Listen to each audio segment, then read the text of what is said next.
ہمارا جو آج کا موضوع ہے وہ عنوان ہی سے نظر آ رہا ہے کہ طوالت طلب ہے، ایمان، اسلام اور اللہ کی راہ میں جد و جہد۔ سب سے پہلی بات اس ضمن میں یہ سمجھنی چاہیے کہ قرآن مجید میں ایمان اور اسلام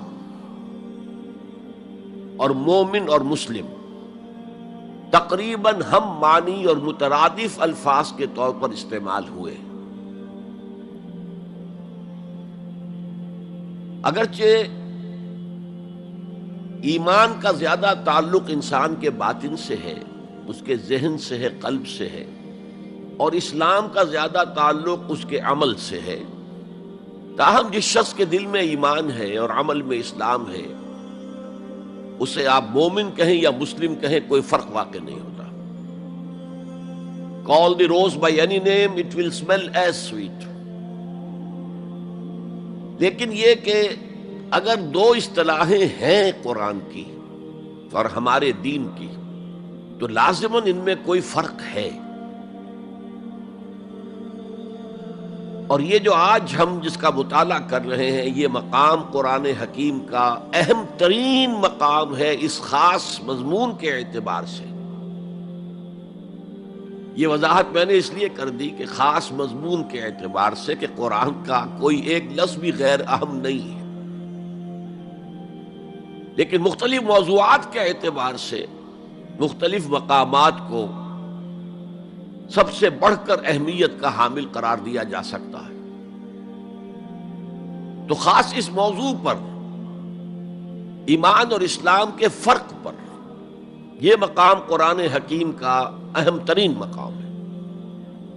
قالت الاعراب آمنا،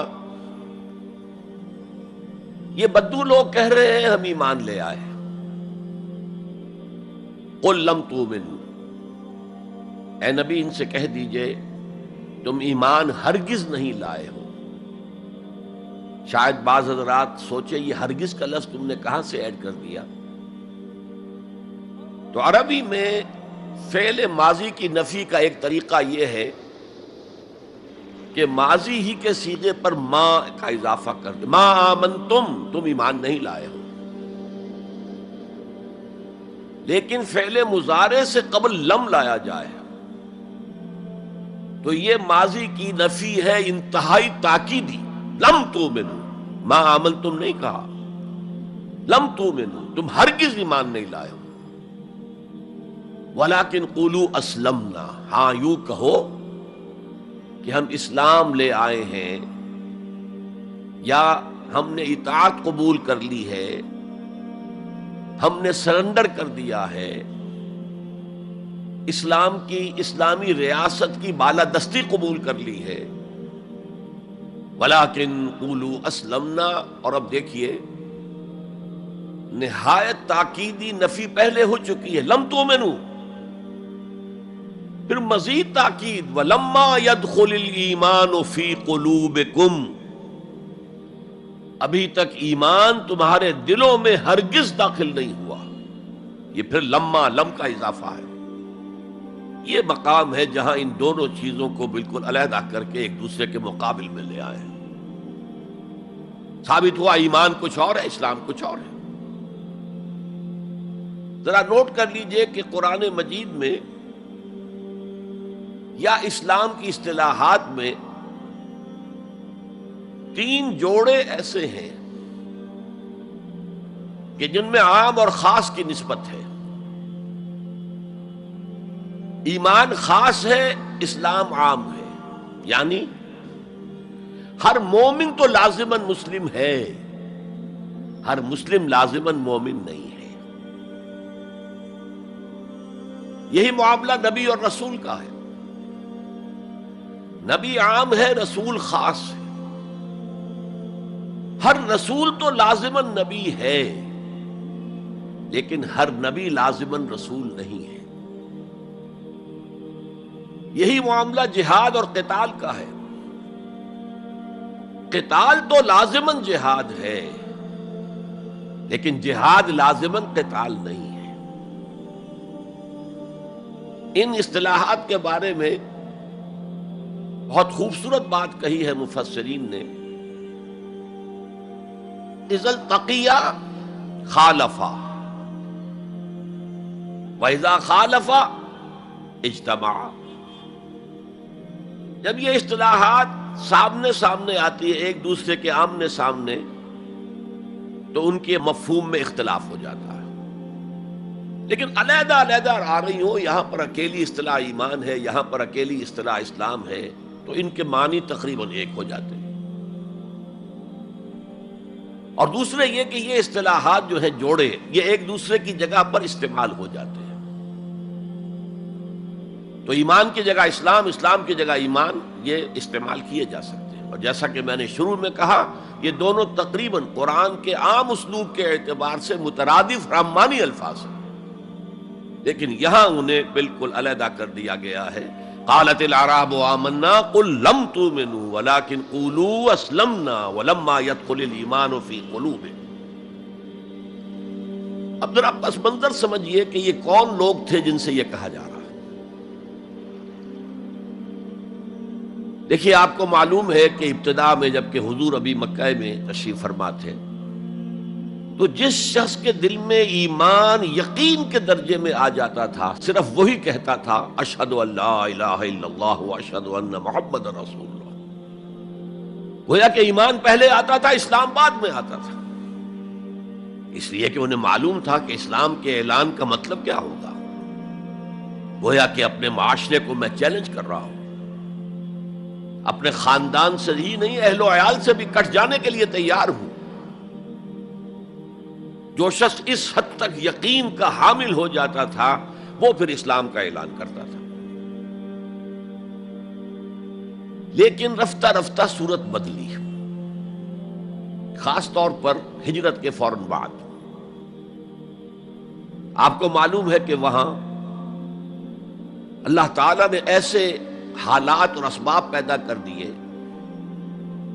کہ جو دو قبیلے وہاں پر اصل عرب قبیلے آباد تھے، اوس اور خزرج، ان دونوں کے تمام اکابر ایمان لے آئے.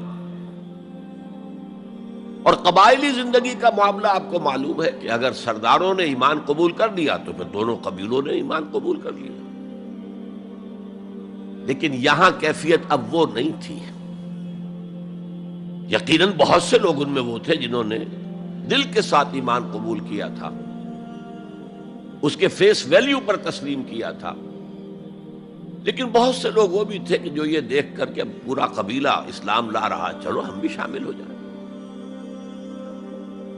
یہ صورت تبدیل ہونی شروع ہو گئی.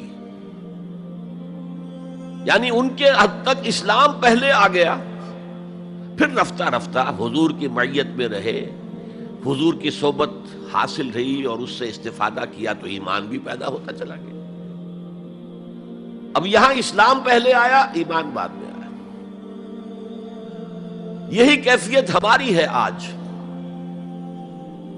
ہم مسلمان تو پیدائشی طور پر ہیں، مسلمان والدین کے گھر میں پیدا ہوئے، الا یہ کہ کوئی اور کسی دوسرے مذہب سے تعلق رکھنے والا ایمان قبول کرتا ہے، اسلام قبول کرتا ہے، تو اسے بھی اپنے خاندان سے کٹنا پڑتا ہے، اسے اسی طرح کے حالات سے، چاہے وہ مار پیٹ اور وہ پرسیکیوشن اور وہ تشدد اور وہ ٹارچر نہ ہو جو ہو رہا تھا مکہ مکرمہ میں. لیکن بہرحال کافی کچھ قیمت انسان کو ادا کرنی پڑتی ہے اپنے اسلام کے قبول کرنے کی. لیکن ہماری 99,999 فی لاکھ جو اکثریت ہے وہ تو انہی پر مشتمل ہے جو آباء و اجداد کی وجہ سے due to accident of birth مسلمان ہیں. تو اسلام تو پیدائشی طور پر مل گیا، پیدا ہوتے ہی داہنے کان میں اذان پڑھی گئی، بائیں میں اقامت کہی گئی. بڑا عجیب سا نکتہ ہے، ایک صاحب نے جب بیان کیا تو میں واقعی چونک گیا. انسان کی پیدائش کے وقت اذان دی گئی اور اقامت کہی گئی، نماز کوئی نہیں. اور اس کے انتقال کے وقت نماز پڑھی گئی بغیر کسی اذان کے، بغیر کسی اقامت کے. گویا کہ اس نماز کی اذان اور اقامت پیدائش کے وقت ہے، جو نماز جنازہ کی شکل میں اس کی موت کے وقت پڑھی جا رہی ہے۔ اور یوں کہا جا سکتا ہے کہ ہماری یہ دنیاوی زندگی بس اتنے ہی وقفے کا نام ہے جتنی کہ اذان اور اقامت اور نماز کے درمیان ہوتی ہے۔ بہرحال یہ جو صورتحال کی تبدیلی ہوئی، جس کو میں نے کہا کہ ہمارے ہاں یہ دوسری تبدیلی 100% موجود ہے،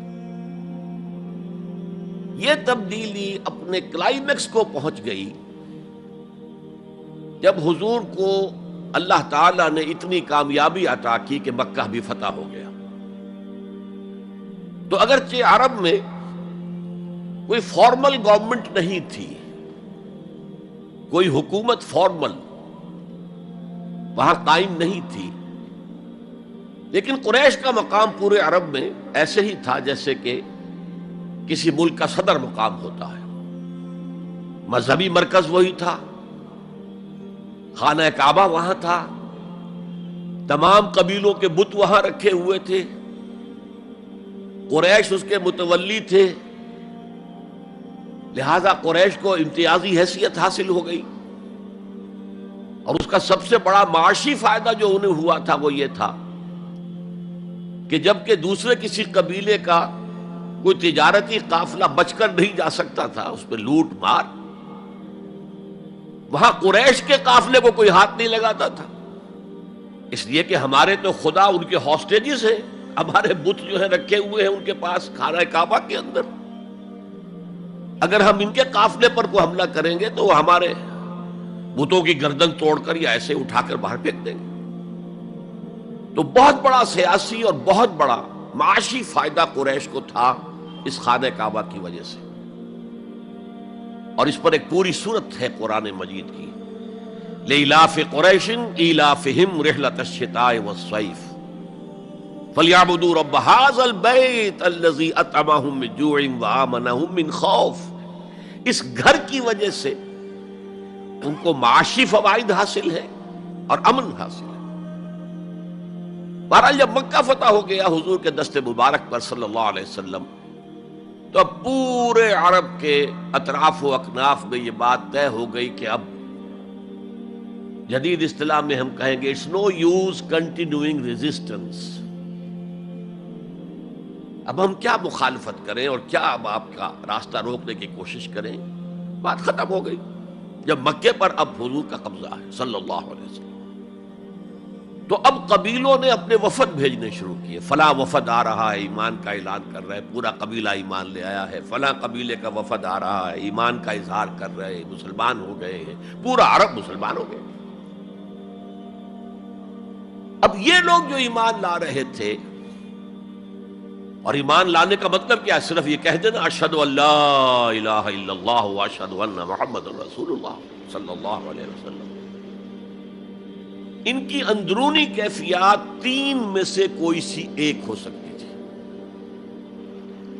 یا تو واقعی ان میں سے بھی کچھ لوگ ایسے تھے جو واقعتاً صدق دل سے ایمان لائے، ایسا بھی ہو سکتا ہے کہ وہ پہلے ہی سے ایمان لا چکے ہوں لیکن اپنے قبیلے کی عصبیت کی وجہ سے، اور یہ کہ پھر قبیلے کو چھوڑ کر کہیں جانا پڑے گا، وہ اظہار نہ کر رہے ہوں، اب اس کے اظہار کے اندر کوئی معنی نہیں رہا، کوئی رکاوٹ نہیں رہی، کوئی رسک نہیں رہا، یہ بھی ہو سکتا ہے۔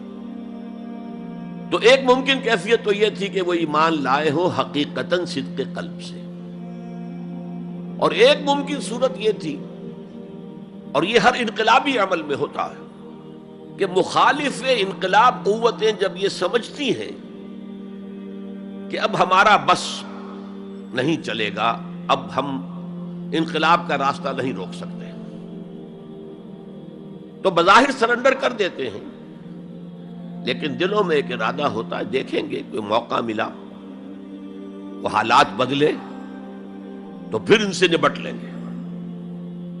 اگر کسی نے اس نیت سے اسلام کا اظہار کیا تو وہ گویا کہ منافق تھا، لیکن بہت سے لوگوں کی کیفیت ہو سکتی ہے نظری اعتبار سے کہ نہ مثبت طور پر ایمان ہے نہ منفی طور پر نفاق ہے، کوئی دھوکہ دینے کا ارادہ بھی نہیں ہے، کوئی صرف ٹائم گین کرنے کے لیے اسلام کا اظہار نہیں کیا ہے، تو گویا کہ یہ پازیٹو ویلیو ایمان کی +1 +2 +3 +4 ایمان کے درجے ہیں. ایک عام آدمی کا ایمان ہے، ایک ابو بکر صدیق کا ایمان ہے، زمین و آسمان کا فرق ہے. خود صحابہ میں یہ درجہ بندی تھی، اور ہم تو اپنے ایمان سے کیا نسبت اور کیا تناسب قائم کریں گے صحابہ کے ایمان کے ساتھ، بالخصوص ابو بکر صدیق جیسے صدیق اکبر کے ایمان کے ساتھ رضی اللہ تعالی عنہ. اسی طرح -1 -2 -3 -4 یہ منافقت کے درجے ہیں. کس درجے کا نفاق ہے، کس درجے میں ڈٹرمینیشن ہے کہ we have only to buy time, اب اس کے سوا چارہ نہیں ہے، اب ہم ریزسٹ نہیں کر سکتے. It's no use continuing resistance. سر جھکا لو and wait for some occasion, opportunity, کہ پھر کھڑے ہو اور اس انقلاب کو انڈو کر دیں، ختم کر دیں. کاؤنٹر ریولوشنری موومنٹ جیسی کہ بالفعل ہوئی. جھوٹے نبی کھڑے ہو گئے، اور ایک مرحلہ تو ایسا آیا کہ معلوم ہوتا تھا کہ پورا عرب مرتد ہو گیا. جیسے وہ شکل تھی اذا جاء نصر اللہ والفتح ورأيت الناس يدخلون في دین اللہ افواجا، اس کے بالکل برعکس پوزیشن ہو گئی یخرجون من دین اللہ افواجا. اسلام جو ہے وہ صرف چند شہر جو ہیں حجاز کے ان تک محدود رہ گیا.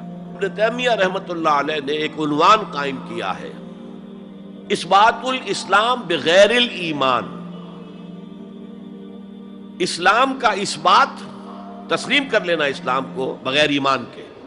اس آیت کے حوالے سے قالت الاعراب آمنا قل لم تؤمنوا ولكن قولوا اسلمنا ولما يدخل الايمان في قلوبكم. اب اگلا ٹکڑا اس آیت کا یہ ثابت کر رہا ہے کہ وہ منافق نہیں تھے.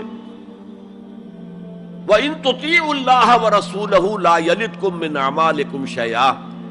اگر تم اللہ اور اس کے رسول کی اطاعت کرتے رہو، اس لیے کہ اسلام کے معنی یہ تو ہے، یہ تو لازماً کرنا ہوگا. وہ دور جو ہے آج کی طرح تو نہیں تھا کہ نماز نہ پڑھو تب بھی مسلمان، پڑھو تب بھی مسلمان، کروڑ پتی ہونے کے باوجود حج نہ کرو تب بھی مسلمان. تو یہ بات تو نہیں تھی اس وقت. تو یہ کہ اطاعت تو کرنی پڑتی تھی، اس لیے کہ اطاعت تو ظاہر ہو جاتی ہے، کوئی کر رہا ہے کون نہیں کر رہا ہے. ایک چھوٹی سی بستی مدینے کی، ان میں کون نماز پڑھ رہا ہے کون نہیں پڑھ رہا صاف واضح ہوتا تھا. لہذا منافقین کو بھی آ کر نماز پڑھنی پڑتی تھی، بلکہ جو رئیس المنافقین تھا وہ ہمیشہ پہلی صف میں ہوتا تھا. اور جب حضور صلی اللہ علیہ وسلم خطبہ دینے کے لیے کھڑے ہوتے تھے تو پہلے وہ کھڑا ہوتا تھا اور کہتا لوگوں دیکھو ان کی بات توجہ سے سنو، یہ اللہ کے رسول ہے. وہ اپنی اہمیت جتانے کی خاطر، اس لیے کہ یہ جو اوس اور خزرج کے دو قبیلے تھے، ان میں اوس کا قبیلہ چھوٹا تھا، خزرج کا بڑا تھا، اور اس کا سردار یہ تھا سب سے بڑا. اور اس کے لیے طے ہو چکا تھا، مدینے والے اس ضرورت کو محسوس کر رہے تھے کہ یہاں 5 قبیلے آباد ہیں، اور 2 تو قدیم عرب کے ہیں جو یمن سے آ کر آباد ہوئے، اوس اور خزرج، اور 3 عرب سے باہر سے آئے ہوئے ہیں یہودی قبائل، بنو قینقاع، بنو نذیر یا نذیر اور بنو قریظہ. اب 5 قبیلوں کا ایک شہر ہے، ہر قبیلے کا نظام تو اپنی جگہ مستحکم ہے، اس کا ایک سردار ہے اور اس کی بات قبیلے والوں کو ماننی ہے. لیکن ان 5 کے درمیان معاملات جو ہیں، کوئی آربیٹریٹر ہونا چاہیے، کوئی ایک ایسا ہونا چاہیے شخص کہ جس کی بات وہ 5 سنے اور مانے. اس لیے انہیں بادشاہ کی ضرورت محسوس ہوئی کہ کسی کو ہم اپنا بادشاہ بنا لیں. اور قرۂ فال بنام من دیوانہ زدند عبداللہ ابن ابی، اس کے بارے میں طے ہو گیا یہ ہمارا بادشاہ ہوگا. اس کے لیے تاج تیار ہو گیا سونے کا. تاج پوشی باقی تھی کہ حضور تشریف لے آئے بے تاج بادشاہ کی حیثیت سے. اس کے سارے خواب بکھر گئے. لہذا منافق اول بھی وہ اور رئیس المنافقین بھی وہ. ایمان تو وہ بھی لے آیا، اگرچہ لایا ذرا لیٹ غزوہ بدر کے بعد، لیکن یہ ہے کہ وہ ایمان لایا تھا اسی انداز کا کہ ابھی دیکھیں گے، ہوا دیکھو، ہوا کا رخ دیکھو، تیل کی دھار دیکھو، کوئی حالت ایسی ہو جائے کہ پھر یہ معاملہ تلپٹ کر دیا جائے. تو یہاں کہا جا رہا ہے وَإِن تُطِيعُوا اللَّهَ وَرَسُولَهُ لَا يَلِدْكُم مِّنْ أَعْمَالِكُمْ شَيْئًا، جبکہ منافق کا کوئی عمل بھی قبول نہیں. لیکن یہاں فرمایا گیا کہ اگر تم اللہ اور اس کے رسول کی اطاعت کرتے رہو گے تو اللہ تعالیٰ تمہارے اعمال کے اجر و ثواب میں کوئی کمی نہیں کرے گا۔ دیکھیے اصولی اعتبار سے بات یہ ہے کہ ایمان کے بغیر کوئی عمل جو ہے قبول نہ ہو۔ یہاں ایمان کے بغیر نیکیوں کے اعمال کے قبولیت کا اعلان کیا جا رہا ہے، گویا کہ یہ ایک خاص رعایت ہے، اس لیے آیت ختم ہو رہی ہے ان اللہ غفور الرحیم، اللہ غفور ہے، اللہ رحیم ہے۔ یہ اس کے شان غفاری کا صدقہ ہے، یہ اس کی شان رحیمی کا صدقہ ہے کہ اس حال میں بھی تمہارے اعمال اگر تم اطاعت کرتے رہو گے اللہ اور اس کے رسول کی تو اللہ قبول فرما لے گا۔ البتہ یہاں یہ نوٹ آف کوشن سامنے رہنا چاہیے کہ اطاعت جزوی نہیں، اطاعت کلی، پوری کی پوری اطاعت۔ دو حکم بھی دیا گیا ہے، ماننا پڑے گا۔ جزوی اطاعت اطاعت نہیں ہے، partial obedience is no obedience. اس لیے کہ اگر آپ نے ایک حکم قبول کر لیا ایک نہیں کیا تو جو نہیں کیا کیوں نہیں کیا؟ کہ وہ آپ کے نفس کو پسند نہیں۔ جو قبول کیا وہ کیوں کیا؟ کہ نفس نے الاؤ کر دیا آپ کو کہ ٹھیک ہے کر لو، کوئی حرج نہیں۔ دونوں حالتوں میں ویٹو تو نفس کے ہاتھ میں ہے، لہذا partial obedience is no obedience at all. چنانچہ اس پر جو وعید آئی ہے سورہ بقرہ کی آیت نمبر 85 میں، افتؤمنون ببعض الکتاب وتکفرون ببعض، تو کیا تم ہماری کتاب اور شریعت کے ایک حصے کو مانتے اور ایک کو نہیں مانتے؟ فما جزاء من یفعل ذلک منکم، تو جو کوئی بھی تم میں سے یہ روش اختیار کرے گا اس کی کوئی سزا نہیں ہے الا خزی فی الحیات الدنیا، سوائے اس کے کہ دنیا کی زندگی میں ذلیل اور خوار کر دیے جائیں۔ وَيَوْمَ الْقِيَامَةِ يُرَدُّونَ إِلَىٰ أَشَدِّ الْعَذَابِ، اور قیامت کے دن شدید ترین عذاب میں جھونک دیے جائیں۔ وَاللَّهُ بِغَافِلٍ عَمَّا تَعْمَلُونَ، اور جو کچھ تم کر رہے ہو اللہ اس سے غافل نہیں ہے۔ تم اپنی ظاہری ٹیپ ٹاپ سے، اپنے داڑھیوں کے طول سے اللہ کو دھوکہ نہیں دے سکتے، اپنے عمروں اور حجوں کی تعداد سے اللہ کو دھوکہ نہیں دے سکتے۔ He sees you through and through، تمہارے باطن کو دیکھتا ہے، تمہارے دل کو دیکھتا ہے، اسے معلوم ہے کہ تم نے حج تو کیا، حرام کی کمائی سے کیا ہے۔ بہرحال یہ بڑی شدید وعید والی آیت ہے قرآن مجید میں کہ جس کا نقشہ ہماری نگاہوں کے سامنے آج دنیا میں مسلمانوں کی کیا وقت ہے، کیا حیثیت ہے۔ 1.25 ارب سے لے کر 1.5 ارب تک کی تعداد ہے جو آنکی جاتی ہے مسلمانوں کی دنیا میں۔ گویا کہ ہر چوتھا یا ہر 5واں انسان مسلمان ہے۔ کتنا بڑا رقبہ ان کے قدموں تلے ہے۔ ہر طرح کے وسائل اللہ نے مہیا کیے ہیں، معدنیات، نباتات، پھر جو آج کی سب سے بڑی دولت تیل، اس کے سب سے بڑے ذخیرے مسلمانوں کے قدموں تلے ہیں۔ اس سب کے باوجود عزت نام کی کوئی شے نہیں۔ بین الاقوامی معاملات میں کوئی ہم سے رائے لیتا ہی نہیں۔ کسٹمی پرسد کے بھیا کیستی تم ہو کون، تمہاری رائے کیا؟ G7 بیٹھیں گے، G9 بیٹھیں گے، G13 ہوں گے، G15 ہوں گے، وہ بیٹھ کر طے کریں گے۔ کوئی مسلمان ملک نہ G7 میں نہ G15 میں، جسے ہم محاورے میں کہتے ہیں نہ 3 میں نہ 13 میں۔ یہ ہے ہماری عزت آج دنیا میں۔ اکثر مسلمان ملکوں کی حکومتیں امریکہ کی جیب میں ہیں۔ یہ ہے ہماری حیثیت۔ تو ذلت جو ہے وہ تو آج ہم پر ہے مسلط۔ فما جزاء من يفعل ذلك منكم الا خزي في الحیات الدنیا ويوم القیامة۔ اب یہ قیامت کے دن کی بات جو اللہ فرما رہے ہیں، دعا ہی کی جا سکتی ہے کہ اللہ تعالیٰ اس سے بچا لے، کرم فرمائے، اپنی شان غفاری اور شان رحیمی سے ہمیں اس روز کی ذلت سے اور شدید ترین عذاب میں جھونک دیے جانے کی جو یہاں پر خبر سنائی جا رہی ہے، وعید سنائی جا رہی ہے، اللہ تعالیٰ اسے بچا لے۔ تو اس آیت کو اب آپ سامنے رکھیے البتہ ایک بات میں اور آپ سے عرض کر دوں کہ جو کیفیت اس آیت میں سامنے آئی ہے یہ مستقل نہیں رہ سکتی. اگر کوئی شخص واقعتاً چاہے آغاز میں اس کا دل پازیٹیولی ایمان سے خالی تھا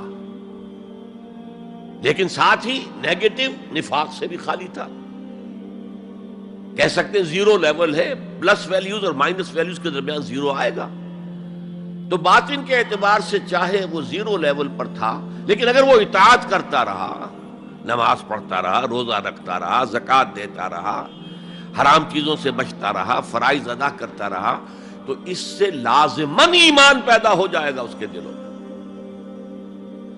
اس لیے کہ یہ دو طرفہ پروسیس ہے، بائی لیٹرل. ایمان سے عمل پیدا ہوتا، عمل سے ایمان پیدا ہوتا. عمل انسان جب کرتا ہے، اللہ کی راہ میں قربانیاں دیتا ہے، زادتہم ایمانا، ان کے ایمان میں اضافہ ہو گیا. اچھا، اب یہ ہے پس منظر ایمان اور اسلام کا فرق. اب اس کے حوالے سے یہ بھی، اس سے پہلے اگرچہ میں اشارے کر چکا ہوں، اسلام کی جو تعریف کی گئی ہے متفق علیہ روایت ہے حضرت عبداللہ ابن عمر سے رضی اللہ تعالی عنہما، بنی الاسلام علی خمس، اسلام کی عمارت 5 چیزوں پر قائم ہے. شہادت اللہ الہ الا اللہ وان محمد رسول اللہ، وإقام الصلاة وإيتاء الزکاة وصوم رمضان وحج البیت من استطاع الیہ سبیلا. کلمہ شہادت ہے کہ میں گواہی دیتا ہوں اللہ کے سوا کوئی معبود نہیں، اور میں گواہی دیتا ہوں کہ محمد صلی اللہ علیہ وسلم اللہ کے رسول ہیں. پھر 4 عبادات ہیں، نماز ہے، روزہ ہے، زکوٰۃ ہے، حج ہے. تو اسلام جو ہے دنیا میں قائم ہے ان 5 بنیادوں پر. اب ان میں خاص طور پر دیکھیے لفظ ایمان کہیں نہیں آیا. گویا کہ اسلام کی بنیاد اقرار باللسان پر ہے، اور دنیا میں کسی شخص کے مسلمان سمجھے جانے کا دار و مدار صرف اسی پر ہوگا. اگرچہ بعض فقہا نے کہا ہے کہ تصدیق بالقلب بھی ہونی چاہیے ساتھ، ٹھیک ہے، لیکن ہم ویریفائی تو نہیں کر سکتے نا. دنیا میں تو معاملہ قانون کا ہے، اور قانون تو ویریفائیبل فیکٹس کے اوپر فیصلہ کرے گا. ہم نہ کسی کے ایمان کو ویریفائی کر کے سند دے سکتے کہ ایمان ہے، نہ کسی کے ایمان کی نفی کر سکتے. تو دنیا میں معاملہ سارا اسلام پر ہے. ایک مسلمان اسلامی ریاست کا مکمل شہری ہے، ایک مسلمان معاشرے کا مکمل ایک رکن ہے. اسلام ہی پر سارا نظام ہے اس دنیا میں، لیکن آخرت میں سارا دار و مدار ایمان پر ہے. اس لیے کہ اللہ تو معذور نہیں ہے کہ دلوں کے حال کو نہ جانتا ہو. ان اللہ لا ينظر الى صورکم ولا الى اموالکم ولکن ينظر الى قلوبکم واعمالکم. اللہ تعالیٰ نہ تمہاری صورتوں کو دیکھتا ہے نہ تمہارے مالوں کو دیکھتا ہے، بلکہ وہ تو دیکھتا ہے تمہارے دلوں کو اور تمہارے اعمال کو. امام بخاری رحمۃ اللہ علیہ کا موقف کہ ایمان میں عمل بھی شامل ہے انٹیگرل پارٹ کی حیثیت سے، یہ حقیقی ایمان کے اعتبار سے 100% درست ہے. تو دل میں یقین ہوگا تو کیسے عمل اس کے خلاف ہو جائے گا. لیکن لیگل اور کانسٹیٹیوشنل لیول پر جسے ہم اسلام کہیں گے، عمل علیحدہ ہے، ایمان علیحدہ ہے. اور ایمان حقیقی گھٹتا بھی ہے، بڑھتا بھی ہے. زادتہم ایمانا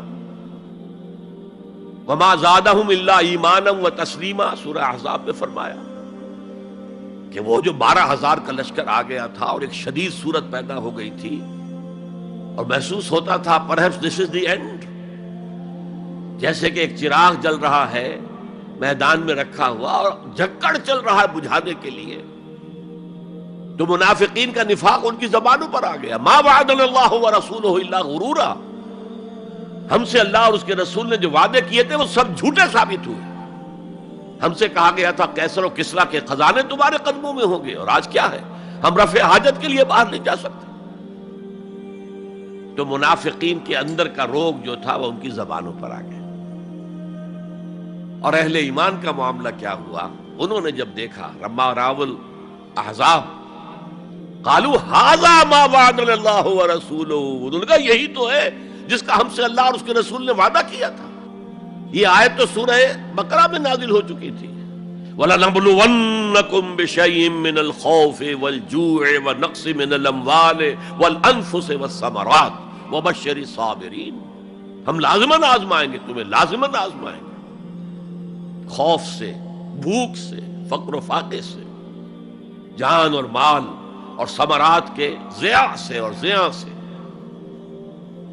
فصل تیار کھڑی ہے اور عین وقت آ گیا ہے جنگ کا، اور وقت پر فصل کھجور کی اتاری نہ گئی تو تباہ ہو جائے گی، لیکن نہیں، نکلنا ہے۔ یہی معاملہ تھا جو کہ تبوک کے موقع پر ہوا ہے۔ قحط کی کیفیت تھی اور اب فصل تیار تھی، اب ساری امیدیں اس فصل پر تھی، کھجور کی، لیکن ظاہر ہے کہ کھجور کی فصل اتارنا کوئی عام خواتین کا کام تو نہیں ہے، لیکن مردوں سے کہا جا رہا نکلو اللہ کی راہ میں، سب کے سب۔ پہلی مرتبہ لفیر عام تھی، ہر صاحب ایمان نکلے، تو ایک بہت بڑی آزمائش۔ تو جو راسخ الایمان تھے، صادق الایمان تھے، ان کا رد عمل سچویشن ایک ہی ہے۔ منافقین کہہ رہے ہیں ما وعدنا اللہ ورسولہ الا غرورا، ہمیں تو اللہ اور اس کے رسول نے سبز باغ دکھا کر بروا دیا، اور اہل ایمان کہہ رہے ھذا ما وعدنا اللہ ورسولہ وصدق اللہ ورسولہ وما زادہم الا ایمانا وتسلیما، اور ان میں نہیں کوئی شے بڑی مگر ایمان اور تسلیم کے۔ جبکہ وہ جو ایک کانسٹیٹیوشنل ایمان ہے وہ ایک جامد شے ہے، it's a legal status that you get as a Muslim, تو یہ سٹیٹس نہ گھٹتا ہے نہ بڑھتا ہے۔ یہ نہیں ہو سکتا کہ ایک باپ کے اگر دو بیٹے ہیں اور ایک متقی ہے، زاہد ہے، عابد ہے، تہجد گزار ہے، دوسرا فاسق و فاجر ہے، تو وراثت میں اس تہجد گزار کو زیادہ حصہ ملے اور دوسرے کو جو ہے وہ کم ملے؟ نہیں، ایکول۔ المسلم کفو لکل مسلم، تمام مسلمان آپس میں جہاں تک ان کے لیگل اور پولیٹیکل حقوق کا تعلق ہے برابر۔ تو یہ فرق ہے ایمان اور اسلام میں۔ البتہ یہ میں آپ کو بتا چکا ہوں کہ یہ بھی ہو سکتا ہے کہ اسلام پہلے آئے، ایمان بعد میں آئے۔ ہم میں سے جب بھی اللہ تعالیٰ کسی کو نصیب فرما دے حقیقی ایمان، یقین والا ایمان، جیسے میں نے دعا کی اللہم نور قلوبنا بالایمان، اے اللہ ہمارے دلوں کو منور کر دے، روشن کر دے ایمان کے ساتھ، نور ایمان سے جگمگا اٹھے ہمارا دل، واشرح صدورنا للاسلام، اور ہمارے سینوں کو کھول دے اسلام کے لیے، اسلام کی ہر شے ہمیں حسین نظر آئے۔ حضور صلی اللہ علیہ وسلم کی حیات طیبہ کے آخری ایام میں یہ واقعہ پیش آیا کہ حضور مسجد نبوی میں تشریف فرما ہے، مجمع موجود ہے، اچانک ایک شخص ظاہر ہوتا، شدید و بیاض الثیاب، شدید و سواد الشعر، اس کا لباس انتہائی سفید صاف، کوئی اس پر دھبا نہیں، داغ نہیں، میل نہیں، بال انتہائی سیاہ چمکدار، گرد آلود نہیں، ولا یعرفہ احد منا، اور ہم میں سے اسے کوئی پہچانتا بھی نہیں تھا۔ کسی بھی ریت سے، خاک سے بالکل آلودہ ہوئے بغیر بال ہیں، تو شاید یہ مدینے کا رہنے والا ہو، تو مدینے والوں میں سے کوئی تو ہوتا کہ جو اس کو جانتا پہچانتا، کوئی نہ کوئی تو گریٹ کرتا اس کو مجمع میں، آؤ آؤ ادھر آ جاؤ، میرے پاس آ جاؤ، کوئی نہیں۔ اور اگر براہ راست باہر سفر سے آ رہا ہے تو کچھ گرد آلود بال ہوتے، کچھ کپڑے میلے کچیلے ہوتے، تو لوگ حیران تھے۔ اور مزید یہ کہ اس نے سیدھا تیر کی طرح مجمع کو چیرتا ہوا حضور کے عین سامنے جا کر بیٹھ گیا۔ اب لوگ حیران ہیں، یہ ہے کون؟ اس کی یہ جرت، یہ جسارت، اور اس طرح دو زانو بیٹھا کہ حضور کے گھٹنوں کے ساتھ اپنے گھٹنے جوڑ دیے اور حضور کی رانوں پر اپنے دونوں ہاتھ رکھ دیے۔ اب سوال کیا، یا محمد اخبرنی عن الاسلام، اے محمد مجھے بتاؤ اسلام کیا ہے؟ حضور نے فرمایا وہی جو میں ابھی آپ کو حدیث سنا چکا ہوں، الاسلام ان تشہد اللہ الہ الا اللہ وان انا رسول اللہ، وَأَن تُقِيمَ الصَّلَاةَ وَتُؤْتِي الزَّكَاةَ وَتَصُومَ رَمَضَانَ وَتَحُجَّ الْبَيْتَ إِنِ اسْتَطَعْتَ إِلَيْهِ سَبِيلًا۔ پھر کہا اخبرنی عن الایمان۔ لیکن یہ کہ ان روایتوں میں بھی اس کو روایت کرنے والے بہت سے صحابہ ہیں۔ عبداللہ ابن عمر بھی ہے، حضرت عمر خود بھی ہے رضی اللہ تعالی عنہما، ابو ہریرہ بھی ہے، عبداللہ ابن مسعود بھی ہیں۔ چونکہ ایک مجمع میں واقعہ ہو رہا تھا نا، تو مجمع کے اندر تو بہت سے لوگ سن رہے ہیں۔ اگرچہ جیسے آج بھی ہوگا کہ میں جو بات کہہ رہا ہوں، آپ میں سے بہت سے حضرات میری ساری بات سن کر اگر کہیں جا کر رپورٹ کریں گے تو ان کی باتوں میں اختلاف ہو جائے گا۔ لہذا اس حدیث کی روایت میں اختلاف ہے۔ بعض روایتوں میں یہ ہے کہ پہلے پوچھا اخبرنی عن الایمان، پھر پوچھا اخبرنی عن الاحسان یا عن الاسلام۔ اور یہ جو حضرت عمر کی روایت ہے اس میں ہے سب سے پہلے آپ نے پوچھا اخبرنی عن الاسلام، پھر دوسرا سوال آیا اخبرنی عن الایمان۔ اچھا، اس کے بعد ایک دو سوال اور بھی کیے، اب میں تفصیل میں نہیں جا سکتا۔ پھر وہ شخص چلا گیا۔ حضور نے کہا ذرا اس کو بلانا واپس، تو دیکھا تو کہیں بھی نہیں، زمین کھا گئی، آسمان اچک کر لے گیا، اللہ جانے۔ تب حضور نے فرمایا اوہ یہ جبرائیل تھے جو تمہیں تمہارا دین سکھانے آئے تھے، یعلمکم دینکم اذ لم تسألوہ، جبکہ تم نے اس کے بارے میں سوال نہیں کیا۔ اور یہ پہلی بار ہے کہ میں جبرائیل کو پہچان نہیں سکا، انسانی شکل میں وہ آئے اور میں پہچان نہیں پایا، ورنہ اکثر حضرت دہیہ کلبی کی شکل میں آتے تھے انسانی صورت میں۔ جب بھی حضرت جبرائیل آتے تھے، حضرت دہیہ کلبی جو ہے وہ بہت ہی حسین جوان رانا، ان کی شکل میں آتے تھے۔ بہرحال یہ اتنا اہم مسئلہ ہے کہ اس کو کلیئر کرنے کے لیے کہ دودھ کا دودھ پانی کا پانی علیحدہ ہو جائے۔ ایمان کیا ہے، اسلام کیا ہے؟ دنیا کا نظام اسلام پر ہے، ایمان پر نہیں ہے۔ آخرت کا معاملہ ایمان پر ہے، اسلام پر نہیں ہے۔ کوئی شخص مسلمانوں کا بہت بڑا قائد ہو، بہت بڑا لیڈر ہو، لیکن ہو سکتا ہے آخرت میں زیرو ہو۔ میں حدیث سنا چکا ہوں آپ کو، ایک شخص دنیا میں شہید سمجھا جا رہا تھا، ایک شخص دنیا میں بہت بڑا عالم سمجھا جا رہا تھا، ایک شخص دنیا میں بہت بڑا سخی سمجھا جا رہا تھا، اور اللہ نے سب کے دعوے جو ہیں ان کی نفی کر دی۔ تم نے جنگ کی تھی اس لیے لیقال جریء کہا جائے، بہت ہی جری آدمی ہے صاحب، بہت بہادر آدمی، کیا کہنے اس کے۔ لیقال سخی، بھائی بڑا سخی آدمی ہے، سخاوت کے دریا بہا دیے اس نے۔ بھائی بہت بڑا عالم ہے، اس سے علم کا کتنا جو ہے لوگوں کو فیض پہنچا ہے۔ وقد قیل، یہ تمہارا مقصود تھا، وہ مقصود دنیا میں حاصل ہو چکا، تمہاری شہرت کے ڈنکے بج چکے، اب یہاں تمہارے لیے کچھ نہیں۔ اور پھر اللہ حکم دے گا اور فرشتے منہ کے بل گھسیٹتے ہوئے اسے جہنم میں جھونک دیں گے۔ تو وہ اسلام وہاں کام نہیں آئے گا، بلکہ اسلام کیا، اسلام پر اتنی اضافی خوبیاں بھی کام نہیں آئیں گی اگر دل میں ایمان نہیں اور اس کے نتیجے میں نیت درست نہیں۔ حقیقت البر پر ہم گفتگو کر چکے ہیں، نیکی کی اصل حقیقت کیا ہے۔ اسی موضوع پر اصل میں امام ابو حنیفہ جو فقیہ ہے، ان کی کوئی کتاب اور تصنیف فقہ پر نہیں ہے، وہ سارے ان کے شاگردوں کے فتاوی ہیں جو بعد میں مرتب ہوئے۔ ہاں ان کی ایک تصنیف ہے الفقہ الاکبر، بڑی فقہ جو میجر ایشوز ہیں، مسلمان کون ہے، اور مسلمان گناہ کبیرہ کرے تو کافر ہو جاتا ہے یا نہیں ہو جاتا۔ بعض احادیث سے ثابت ہوتا ہے کہ وہ تو کافر ہو گیا، ایمان سے محروم ہو گیا۔ میں وہ حدیث سنا چکا ہوں آپ کو، واللہ لا یؤمن واللہ لا یؤمن واللہ لا یؤمن، خدا کی قسم وہ شخص مومن نہیں، خدا کی قسم وہ شخص مومن نہیں، خدا کی قسم وہ شخص مومن نہیں۔ صحابہ لرز گئے، کانپ گئے، قیل من یا رسول اللہ، حضور کس کے بارے میں ارشاد فرما رہے ہیں؟ فرمایا الذی لا یامن جارہ بوائقہ، وہ شخص کہ جس کی ایذا رسانی کی وجہ سے اس کا پڑوسی چین میں نہیں ہے، امن میں نہیں، سکون میں نہیں۔ تو بظاہر تو نتیجہ نکلا کہ ایمان کی اتنی نفی ہو رہی تو کافر ہے، اور یہی سب سے بڑی غلطی جو سب سے پہلا فرقہ پیدا ہوا اسلام میں، وہ تو اسی بنیاد پر ہوا تھا۔ خوارج کا موقف یہی تھا، گناہ کبیرہ کا مرتکب کافر ہے، اور کافر ہے تو گویا کہ مرتد ہے، اور مرتد ہے تو واجب القتل ہے، اس کا مال بھی تم پر مباح ہے کہ لے لو اور قبضہ کر لو، اس کی بیویاں بیٹیاں بھی تم پر مباح ہے کہ انہیں اپنی کنیزیں بنا لو۔ حالانکہ بڑے متقی لوگ تھے خوارج، حضرت علی کو بہرحال ان سے جنگ کرنی پڑی، 4,000 خوارج جو ہیں جنگ نہروان کے اندر قتل ہوئے، اور پھر خوارج کی تکفیر پر امت کا اجماع ہوا کہ وہ دائرہ اسلام سے خود خارج ہو گئے تھے۔ ان موضوعات پر امام ابو حنیفہ کی تسلیم اپنی ہے، گناہ کبیرہ سے بھی وہ شخص کافر نہیں ہوتا۔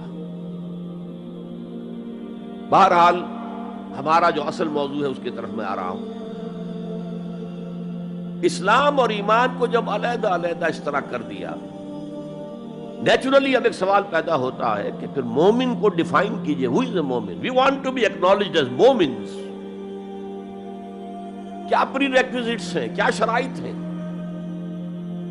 یہ دیکھیے ربط آیت بالآیت، چونکہ آیت نمبر 14 میں اسلام اور ایمان جدا، اور کچھ لوگوں کا اسلام قبول، اطاعت قبول، ایمان کی نفی مطلق، لم تؤمنوا ولما يدخل الایمان فی قلوبکم۔ تو اس پس منظر میں نیچرل کوسچن ہے جو اٹھتا ہے، مومن کون ہے؟ ڈیفائن کیجیے۔ اور یہ آیت اگلی اس اعتبار سے قرآن مجید کی اہم ترین آیت ہے، a comprehensive definition of who is a مومن، جس کو اصطلاح میں کہا جاتا ہے جامع و مانع تعریف۔ جامع اور مانع تعریف، کسی چیز کو ڈیفائن کریں اس طریقے سے کہ کوئی شے جو اس کے باہر ہے وہ اس میں داخل نہ ہو جائے، اور کوئی شے جو اس کا جز ہے باہر نہ رہ جائے، جامع بھی ہو، اس کے تمام اجزاء اس میں آ جائیں، اور مانع ہو کہ کوئی شے جو اس سے مناسبت نہ رکھتی ہو اس میں شامل نہ ہو سکے۔ جامع و مانع تعریف مومن کی وہ اس آیت میں، آیت نمبر 15، انما المؤمنون الذین آمنوا باللہ ورسولہ ثم لم یرتابوا۔ اب یہاں بھی وہ اسلوب حصر ہے، انما، اور حصر کا مفہوم میں کئی دفعہ سمجھا چکا ہوں کہ آپ کہیں کہ زید عالم ہے، اس سے دوسروں کے علم کی نفی نہیں ہوئی، اور بھی ہو سکتے ہیں۔ زید ہی عالم ہے تو دوسروں کی نفی ہو گئی کہ اس مجمع میں صرف ایک عالم ہے اور وہ زید ہے، باقی کوئی عالم نہیں۔ اسے حصر کہتے ہیں۔ تو میں نے چونکہ کہا ہے کہ موسٹ کمپریہنسو ڈیفینیشن آف ہو از اے مومن، اس کا آغاز بھی حصر سے ہے، اس کا اختتام بھی حصر پر ہے۔ انما کلمہ حصر ہے، اور آخر میں اولئک ھم الصادقون، وہ بھی اسلوب حصر ہے۔ انما المؤمنون الذین آمنوا باللہ ورسولہ ثم لم یرتابوا۔ مومن تو صرف وہ ہے جو ایمان لائے اللہ پر اور اس کے رسول پر، پھر شک میں ہرگز نہیں پڑے۔ یہ پھر لم آ گیا، یہاں مرتابو نہیں آیا، لم یرتابو، ہرگز شک میں نہیں پڑے۔ یہ واحد مقام قرآن کا جہاں پر کہ یہ لفظ اضافی طور پر آیا ہے ایمان کے بعد، ثم لم یرتابو، یرتابو بنا ریب سے، شک۔ الف لام میم ذالک الکتاب لا ریب فیہ، ارتابا یرتابو، شک میں پڑ جانا، ثم لم یرتابو، پھر شک میں ہرگز نہیں پڑے۔ ان کا دل ایمان پر یقین کے ساتھ معمور ہو گیا۔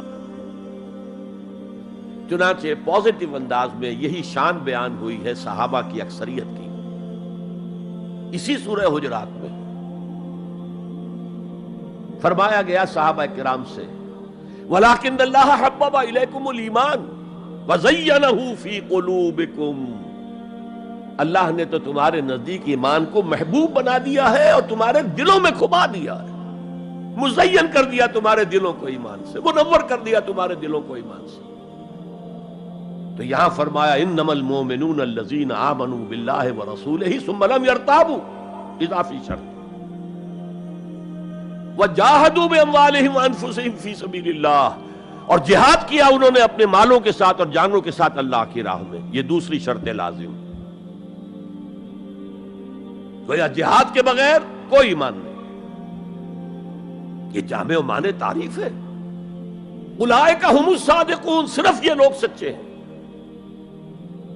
یہ اگر دعویٰ کریں آمنا تو ٹھیک ہے، ان کا دعویٰ صحیح ہے، درست ہے، لیکن یہ دو پری ریکوزٹس پورے کرنے ہوں گے۔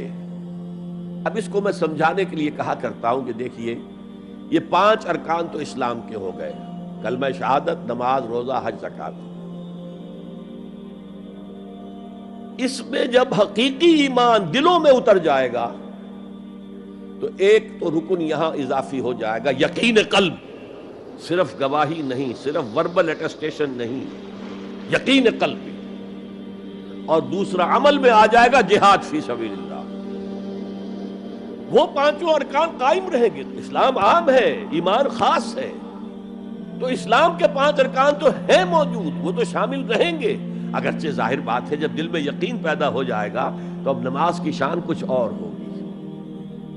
ایک ہے چھدا اتارا جا رہا ہے، بس نماز ایک فقہی جو ہے وہ ہم نے ادا کر دی ہے، جس کو کہا گیا ہے کہ جیسے مرغا ٹھونگے مارتا ہے ایسے سجدے کیے ہیں اور گئے۔ ایک نماز وہ ہوگی جسے حضور نے کہا الصلاۃ معراج المومنین، تو ایمان حقیقی کے ساتھ نماز کی شان کچھ اور ہوگی، اور ایک اس رسمی سے اسلام کے ساتھ نماز کی شان کچھ اور ہوگی۔ لیکن وہ 5 ارکان قائم رہیں گے، 2 کا اضافہ ہو جائے گا، شہادت کے بعد اس کے ساتھ یقین قلبی، اور ان 4 عبادات کے ساتھ جہاد فی سبیل اللہ۔ یہ جو رے آف لائٹ کا جو اسپیکٹرم بنتا ہے اسے پرزم میں سے جب گزارے تو 7 روشنیاں نظر آتی ہیں۔ وہ تو نظر آتی ہیں، 2 اور بھی ہیں جو نظر نہیں آتی، الٹرا وائلٹ، انفرا ریڈ۔ یہ الٹرا وائلٹ ہے اور یہ انفرا ریڈ ہے، جہاد والی، جس میں جانیں دینی پڑتی ہے، خون کا معاملہ بھی آتا ہے۔ یہ گویا کہ حقیقی ایمان کے 7 ارکان ہو جائیں گے، 5 جمع 2، تب وہ شخص مومن کہلانے کا مستحق ہوگا۔ قُلْ أَتُعَلِّمُونَ اللَّهَ بِدِينِكُمْ، اے نبی ان سے کہیے تم اللہ کو بتانا چاہتے ہو، جتلانا چاہتے ہو اپنا دین۔ میں چونکہ ہریانہ میں پیدا ہوا تھا، حصار میں، تو وہاں کی جو مقامی بولی تھی اس کی کچھ چیزیں یاد ہیں۔ تھوتھا چنا باجے گھنا، جو چنا اندر سے خالی ہو گیا، کیڑا کھا چکا ہے، اس کے اندر آواز زیادہ ہو جاتی ہے۔ خالی برتن زیادہ آواز دیتا ہے، برتن بھرا ہوا ہے تو ظاہر بات ہے ڈل ہو جائے گی۔ تو وہاں تھوتھا چنا، کھوکھلا چنا، باجے گھنا، اس کی آواز جو ہے زیادہ آتی ہے۔ تو جن کے دلوں میں وہ ایمان نہیں تھا وہ بڑھ چڑھ کر کے ہم دیکھیے جی ہم تو اسلام لے آئے، ہم تو بغیر لڑے بڑے اسلام لے آئے۔ حضور ہمارے ساتھ تو خصوصی معاملہ ہونا چاہیے، ہمیں زکوٰۃ میں سے خصوصی حصہ ملنا چاہیے۔ یہ جو وہ جتلاتے تھے اپنے دین کو، تو فرمایا قُلْ أَتُعَلِّمُونَ اللَّهَ بِدِينِكُمْ، کیا اللہ کو اپنا دین جتلا رہے ہو؟ وَاللَّهُ يَعْلَمُ مَا فِي السَّمَاوَاتِ وَمَا فِي الْأَرْضِ، اللہ کو تو معلوم ہے جو کچھ آسمانوں میں ہے اور جو کچھ زمین میں ہے۔ وَاللَّهُ بِكُلِّ شَيْءٍ عَلِيمٌ، اللہ تو ہر چیز کا جاننے والا ہے۔ اگر حقیقی ایمان تمہارے دلوں میں تو اللہ کو معلوم ہے، اور جیسا ایمان تم لائے ہو اللہ جانتا ہے اس کو۔ آیا واقعی صدق دل کے ساتھ ہے، یا نفاق کے اور دھوکے کے ساتھ ہے، یا یہ کہ خالی اسلام ہے، زیرو لیول ہے۔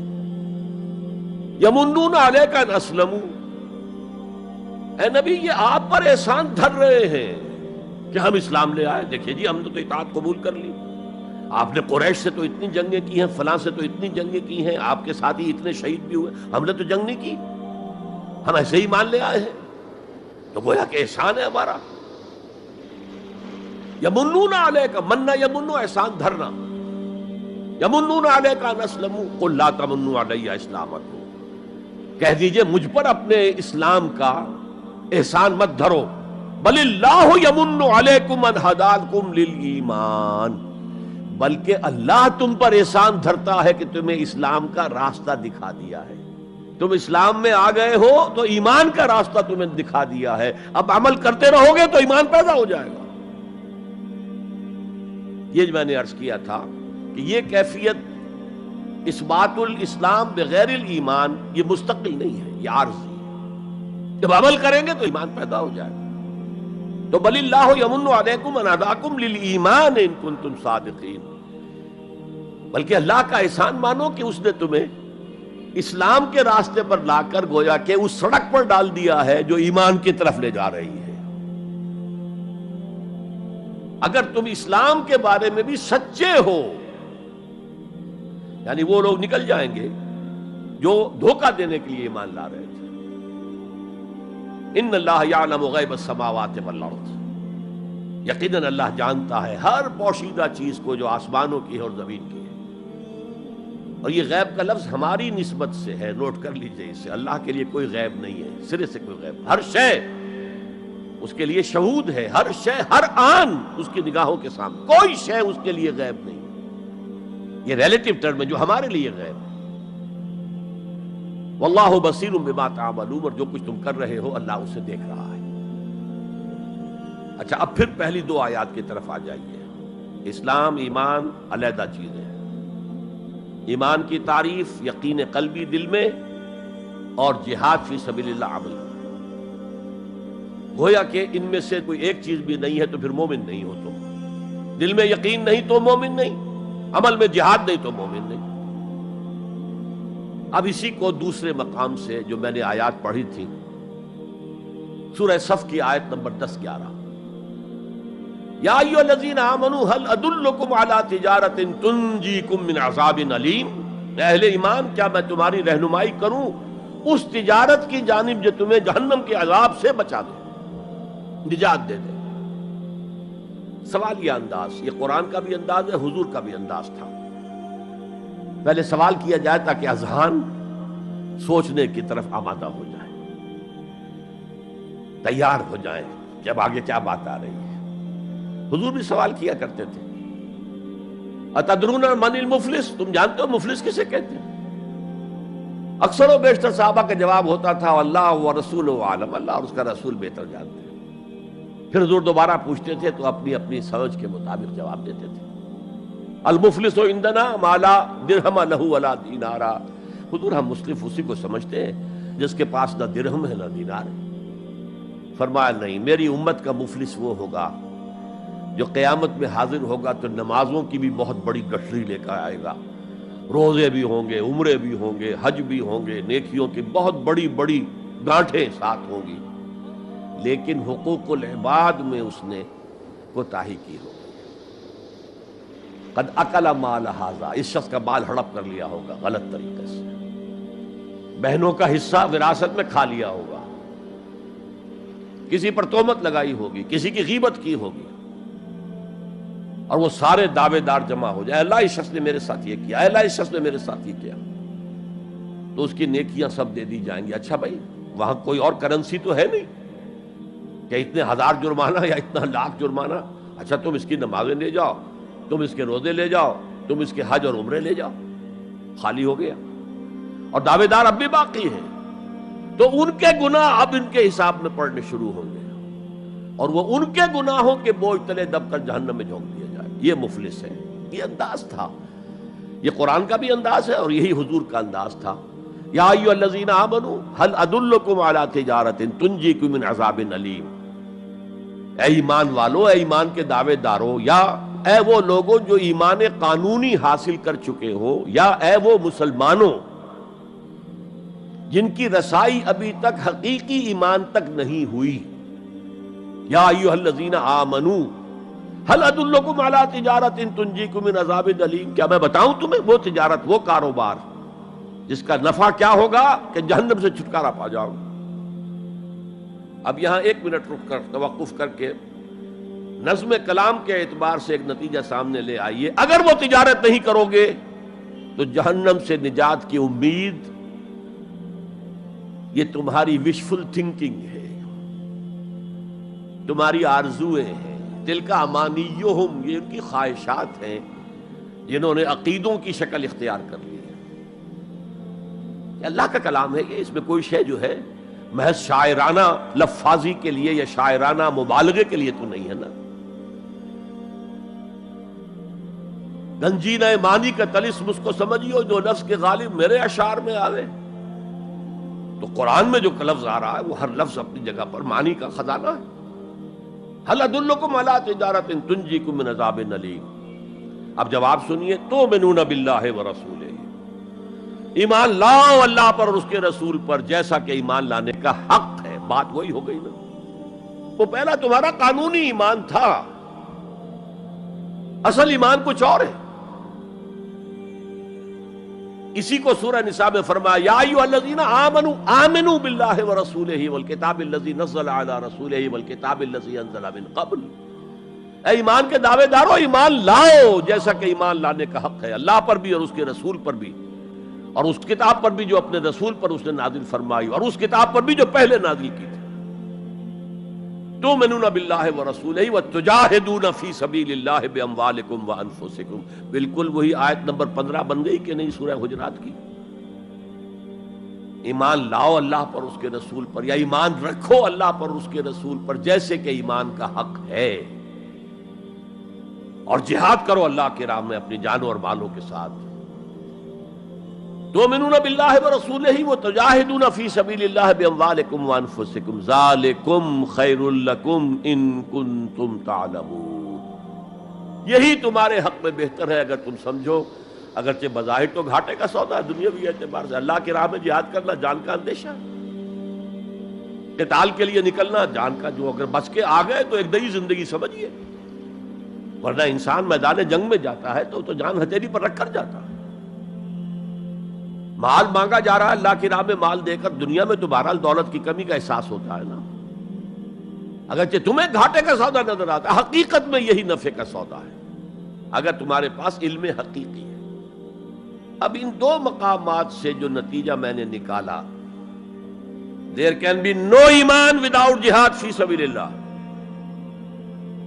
there can be no salvation on the day of judgment without jihad فی سبیل اللہ۔ کس قدر اہم ہے جہاد فی سبیل اللہ کو اب سمجھنا، اس کے تقاضوں کو جاننا، اس کی شرائط کا فہم حاصل کرنا۔ اس ضمن میں جو دنیا میں آج غلط فہمیاں پھیلی ہوئی ہیں اور زبردستی پھیلائی بھی جا رہی ہیں جان بوجھ کر، اس کا اصل سبب ہم خود ہیں۔ ہماری بہت بڑی غلطی ہوئی، بہت بڑی غلطی ہوئی، بہت بڑی غلطی ہوئی کہ ہم نے جہاد اور قتال کو ہم مانی قرار دے دیا۔ یہ بھی جوڑا وہی ہے، عام اور خاص، لیکن جہاد اور قتال یہ ہم مانی نہیں ہے، سینونیمس نہیں ہے۔ اسی لیے میں نے سورہ صفی کی آیت نمبر 4 بھی آپ کو سنائی۔ اب یہ اس اعتبار سے جہاد اور قتال فی سبیل اللہ پر قرآن مجید کی جامع ترین صورت ہے، کل 14 آیتیں، اس میں جہاد فی سبیل اللہ کا ذکر بھی ہے، یہ آیت نمبر 11 کے اندر، اور آیت نمبر 4 میں قتال فی سبیل اللہ کا حکم بھی ہے۔ ان اللہ یحب الذین یقاتلون فی صفا صفا کانہم بنیان مرصوص، اللہ کو محبوب تو وہ بندے ہیں اس کے جو اس کی راہ میں جنگ کرتے ہیں صفیں باندھ کر گویا کہ سیسا پلائی ہوئی دیوار ہے۔ قتال فی سبیل اللہ، جہاد فی سبیل اللہ، دو اصطلاحات ہیں، ان کا مفہوم بالکل ایک تو نہیں ہو سکتا۔ ہمارے ہاں ان دونوں کو مترادف قرار دے دیا، اس کے نتائج کیا نکلے؟ قتال ہر وقت تو ہوتا ہی نہیں، لہذا جہاد ثانوی شے ہو گیا، اس کی اہمیت ہی نہیں رہی، وہ جو بیک برنر کی جگہ ہوتی ہے وہاں رکھ دیا گیا۔ بعض لوگوں نے ایک اور غلطی کی اس کے برعکس، جہاد کی اہمیت کے پیش نظر انہوں نے اسے ارکان اسلام میں داخل پہلا رب نو یار دا شوق ہویا،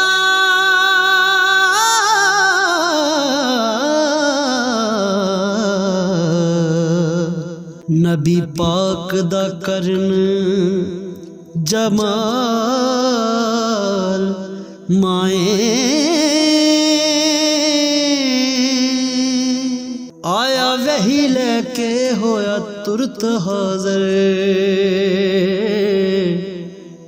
تے لیا یار نے یار نو پھال مائیں کر دیا۔ یہ بہت بڑی جسارت ہے، اس لیے کہ متفقون علیہ حدیث حضرت عبداللہ ابن عمر سے میں سنا چکا ہوں، 5 ارکان اسلام کے، اور حدیث جبرائیل میں اسلام کی ڈیفینیشن وہی 5 چیزیں، چھٹی چیز داخل کرنے کا کسی کو حق نہیں۔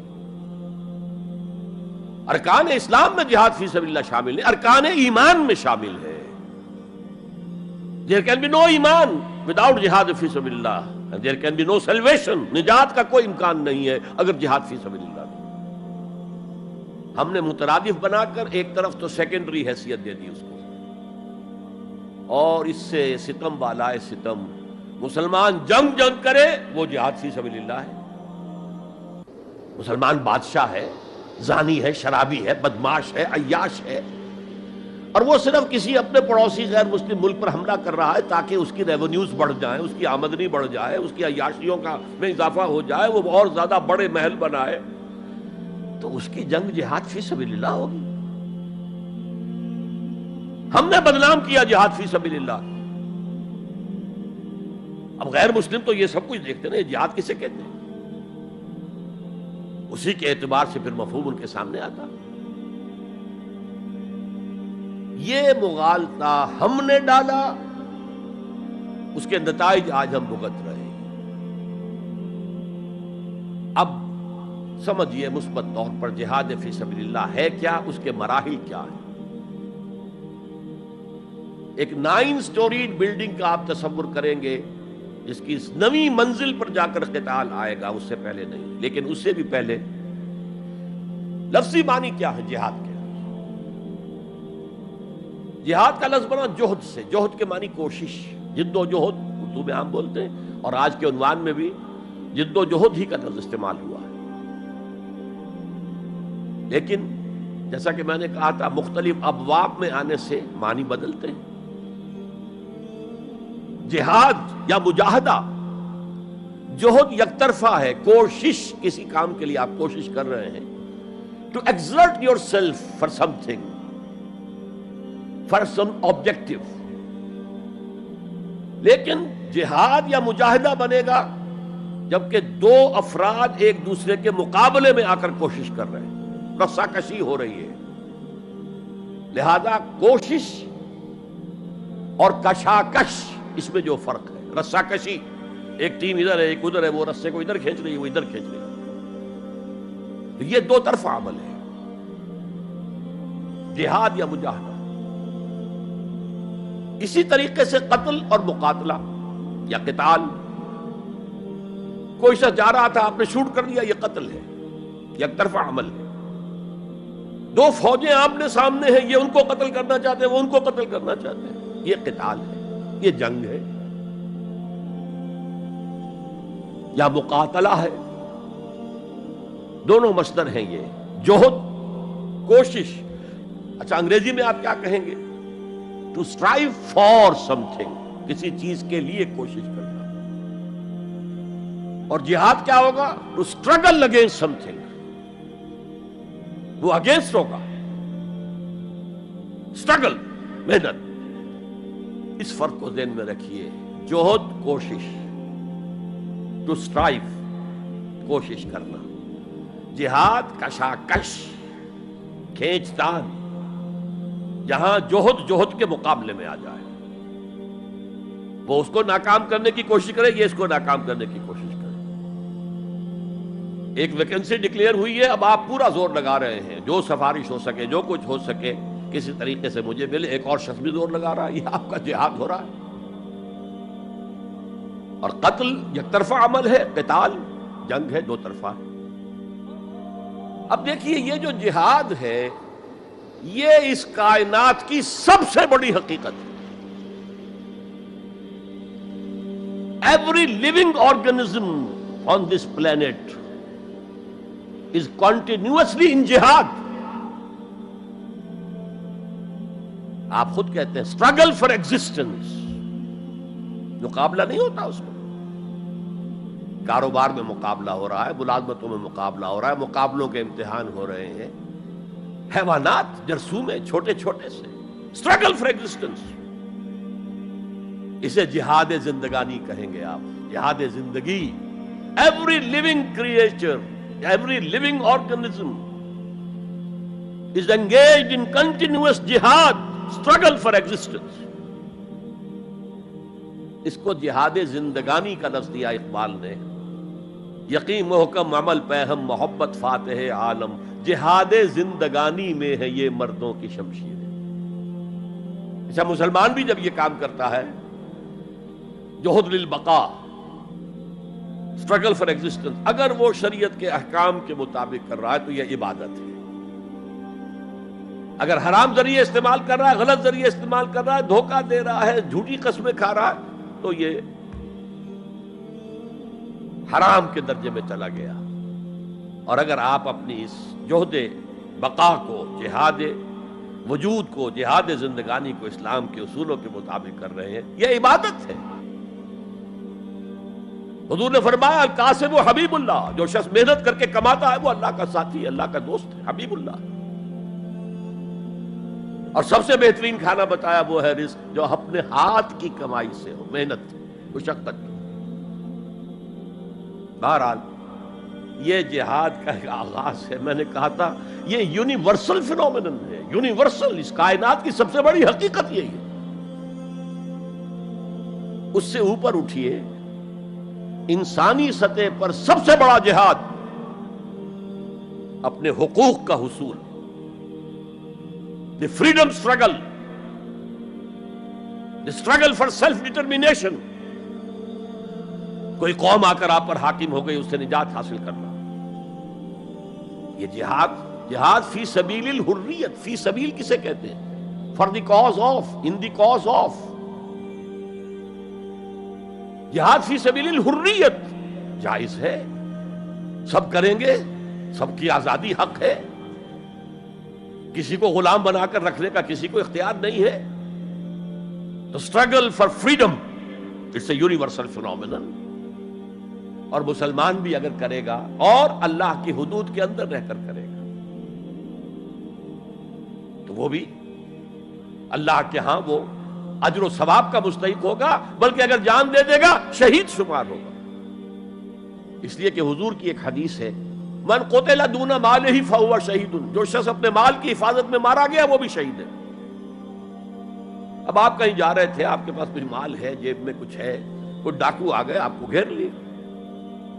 اب آپ کے پاس دو راستے، ایک تو آپ کہیں لو بھائی جو کچھ ہے یہ حاضر ہے، لے لو، میری جان بخشی کرو. اور ایک یہ کہ آپ ڈٹ جائیں. اس ڈٹ جانے میں اگر جان چلی گئی تو آپ شہید ہیں. من قتل دون مالہ، تو مال سے تو 1000 گنا بڑی شے ہے حریت، فی سبیل الحریہ. لیکن ہم نے کیا غلطی کی؟ فریڈم سٹرگل کو بھی جہاد فی سبیل اللہ کہہ دیا. بہت بڑی غلطی، جس کا سب سے بڑا مثل میں آپ کو بتاتا ہوں. یہ mid 50s کی بات ہے. میں اپنے MBA سے فارغ ہو کر منٹگومری میں، جو اب سائیوال کہلاتا ہے، جا کر آباد ہو گیا تھا والدین کے پاس. الجزائر میں اس وقت فریڈم سٹرگل چل رہی تھی فرانس کے خلاف. تو اس کے لیے کچھ فنڈز حاصل کرنے کے لیے ایک وفد آیا پاکستان کے دورے پر. ایک تو کرنل صاحب تھے، کرنل عودہ، وہ تو داڑھی مونچھ صاف تھے جیسے ہوتے ہیں عام طور پر فوجی. لیکن ایک بہت بڑے عالم دین علامہ بشیر الابراہیمی الجزائری، بہت مشہور، بہت بڑے عالم، وہ بھی ساتھ تھے. انہوں نے جو تقریر کی عربی میں، جہاد فی سبیل اللہ، جہاد فی سبیل اللہ. واقعہ یہ کہ وجد میں آ گیا پورا مجمع. وہ لوگ تو وجد میں نہیں آ سکے ہوں گے جنہوں نے ترجمہ، جنہوں نے سنا ہے، لیکن میں عربی سے واقف تھا تو میں واقعتاً وجد میں آ گیا. قرآن کا بیان، حدیث کے بیان، جہاد فی سبیل اللہ کی اہمیت، جہاد فی سبیل اللہ کا مقام و مرتبہ. اچھا جو بھی ہو سکا پیسے ہم نے جمع کیے، کمیٹی بنائی، تھیلی پیش کی. Now prepare for the shock. جب یہ جہاد کامیاب ہوا تو ایک سوشلسٹ ریاست قائم ہو گئی. How come؟ اگر یہ جہاد فی سبیل اللہ تھا تو اسلامی ریاست قائم ہونی چاہیے تھی. اگر درخت آم کا تھا تو اس میں نمولی کیسے لگ گئی؟ معلوم ہوا کہ ہم نے غلطی کی تھی.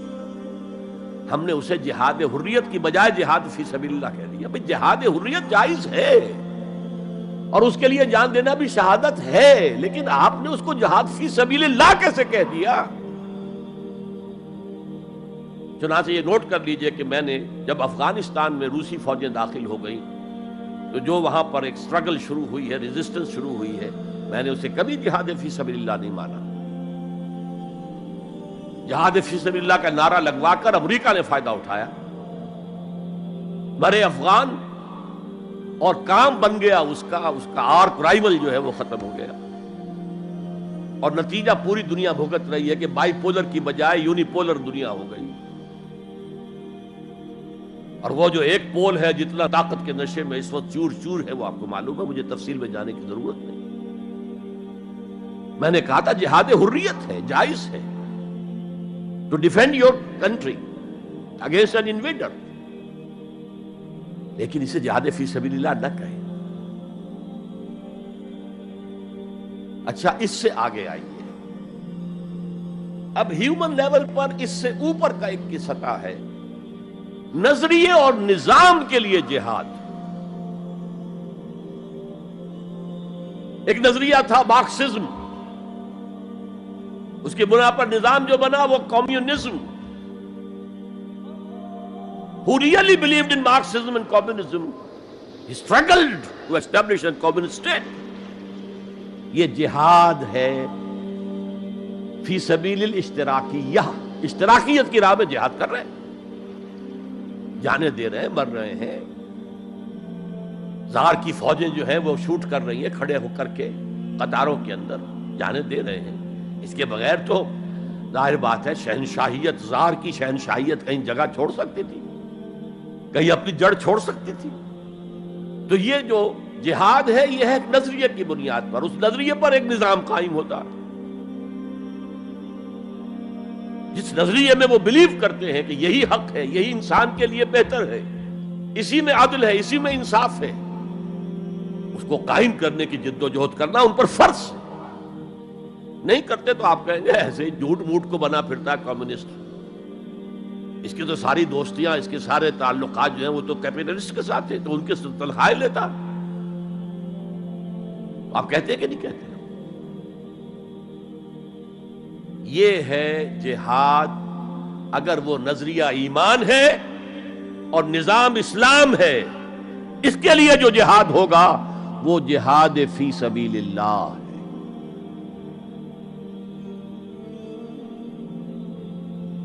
کسی اور مقصد کے لیے یہ جہاد کو آپ جہاد فی سبیل اللہ نہیں کہہ سکتے۔ آپ ڈیموکریسی کے قیام کے لیے کسی بادشاہت کو ختم کر کے ڈیموکریسی کا نظام قائم کرنا چاہتے ہیں، جہاد ہے، جہاد فی سبیل الدیمقراطیہ، جہاد for the cause of democracy, جہاد فار دی کاز آف اشتراکیت۔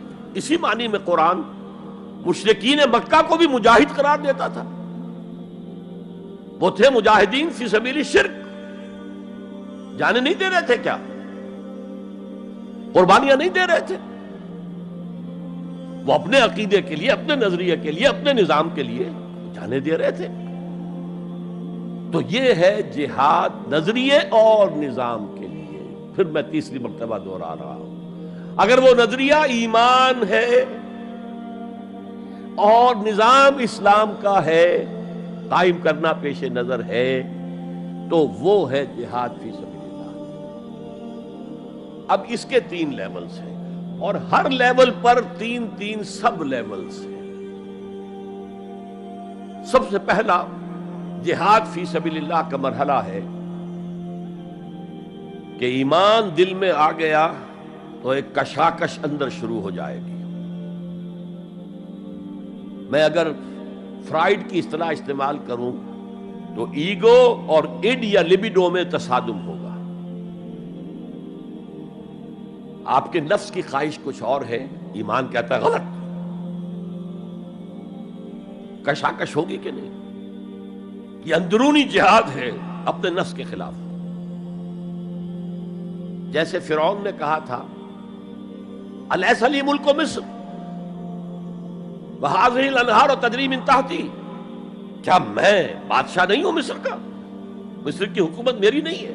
اور کیا یہ ساری نہریں جو ہیں میرے نظام کے تحت نہیں چل رہی؟ اسی طرح برا نہ مانیے، ہمارا نفس کہتا ہے یہ جسم میرا ہے، میری ملکیت ہے، اٹس مائی ڈومین، میری خواہش پوری کرنی ہوگی۔ جیسے اس نے کہا میں نہیں جانتا کوئی خدا ہے میرے سوا اور میرے اوپر، میں نہیں مانتا، نفس بھی کہتا میں نہیں ماننے کو تیار، کیا حلال ہے کیا حرام ہے، کیا جائز ہے کیا ناجائز، میری خواہش پوری کرو۔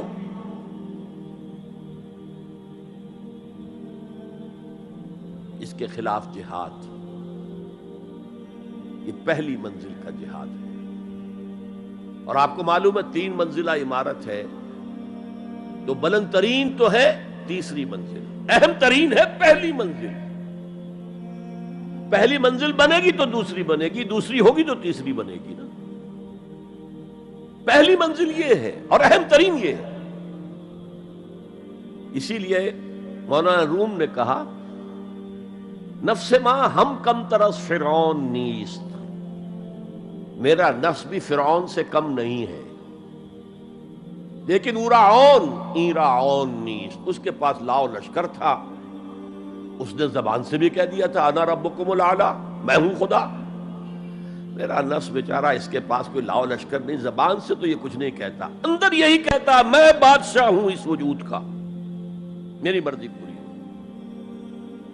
تو اسٹرگل اگینسٹ دس بیسر سیلف، ایک سیلف ہے اونچی سیلف، خودی، انا، ایگو، اور ایک ہے یہ بیسر سیلف، یمانی جبلتیں جو اندھی بہری ہیں، جو حلال اور حرام سے انہیں کوئی غرض نہیں ہے، ان کے خلاف جہاد کرنا۔ آپ نے فرمایا صلی اللہ علیہ وسلم المجاہد من جاہد نفسہ، اصل مجاہد وہ ہے جو اپنے نفس کے خلاف جہاد کر سکے۔ تمہارے اندر یہ دشمن تو بیٹھا ہوا ہے، تکڑا ہے، تمہیں کنٹرول کر رہا، چلے آؤ باہر کے دشمنوں سے جہاد کرنے کے لیے۔ تم نے ٹانگے کو گھوڑے کے آگے باندھ دیا۔ اور ایک دفعہ حضور سے پوچھا گیا ای الجہاد افضل یا رسول اللہ، اے اللہ کے رسول سب سے افضل جہاد کون سا ہے؟ فرمایا ان تجاہد نفسک فی طاعت اللہ، اپنے نفس کے خلاف جہاد کرو، اسے اللہ کا مطیع کرو۔ یہ جو اندر کی کشمکش ہے، کشاکش ہے، یہ جہاد فی سبیل اللہ کا نقطہ آغاز، اللہ کا مطیع بنانا ہے نفس کو۔ اس کے ساتھ دو سب لیول اور ہیں۔ اس نفس کو بھڑکانے والی ایک قوت ہے انویزیبل، اور ویزیبل بھی ہے۔ انویزیبل قوت سب سے بڑی ابلیس، شیطان، لعین، اور اس کے چیلے چاٹے جنات میں سے، اور ویزیبل میں انسانوں میں جو اس کے ایجنٹ ہیں، جو فحاشی کو کلچر کا نام دے، یہ اس ابلیس کے چیلے ہیں۔ ان کے خلاف جہاد نہیں کریں گے آپ، اگر آپ ان کے خلاف ایگریسو ایٹیٹیوڈ اختیار نہیں کریں گے تو آپ ان کے دباؤ میں آ جائیں گے۔ ان الشیطان لکم عدو فاتخذوہ عدوا، اے لوگوں یہ شیطان تمہارا دشمن ہے، اس کو اپنا دشمن سمجھو۔ وہ تمہیں سبز باغ دکھاتا ہے، بدی کو مزین کر کے دکھاتا ہے، اچھے اچھے نام اس کے رکھ دیتا ہے، اور تمہیں آمادہ کرتا ہے بدی کے ارتکاب پر۔ نہیں، وہ تمہارا دشمن ہے۔ افتتخذونہ وذریتہ اولیاء من دونی، تم مجھے چھوڑ کر اسے اور اس کے چیلے چانٹوں کو تم اپنا دوست بناتے ہو۔ نہیں، شیطان کے خلاف جنگ کرو۔ اور تیسرا اس پر سب لیول کیا ہے؟ معاشرہ اگر بگڑا ہوا ہے، اس کا عمومی رجحان برائی کی طرف ہے، تو سوشل پریشرز آپ کو ادھر دھکیلتے ہیں۔ جیسے کہ اگر کوئی موب جا رہا ہے تو اس کے ساتھ چلنا تو بہت آسان ہے، وہ خود ہی آپ کو دھکیلتا ہوا لے جائے گا۔ اس کے خلاف چلنا بہت مشکل کہا۔ ہو سکتا ہے آپ بڑی زور لگا کے 4 قدم آگے بڑھیں، پھر کوئی ریلا آئے 10 قدم پیچھے لے جائے۔ تب 2 ہی راستے ہیں، زمانہ بات سازت تو بعد زمانہ بے ساز۔ یا تو پیسو معاملہ ہے، زمانہ تمہارے ساتھ سازگاری نہیں کرتا، چھوڑو تم زمانے کے ساتھ سازگاری اختیار کر لو، چلو تم ادھر کو ہوا ہو جدھر کی۔ ایک یہ ہے کہ نہیں، زمانہ بات سازت تو بعد زمانہ ستیس، زمانہ اگر تمہارے ساتھ سازگاری نہیں کر رہا تو زمانے سے جنگ کرو، لڑو، ریزسٹ کرو۔ تو 3 جہاد ہو گئے فرسٹ لیول کے، 3 سب لیولز۔ نفس امارہ، اڈ، لیبیڈو، نفس حیوانی کے خلاف جہاد، اس کو بھڑکانے والے، وسوسہ اندازی کرنے والے، اس میں پھونکے مارنے والے، شیطان اور اس کی ذریت مانوی اور ذریت نسلی، جنات اور انسانوں میں جو اس کے ایجنٹ ہیں، ان کے خلاف جہاد۔ معاشرے کے خلاف ایک اسٹرگل.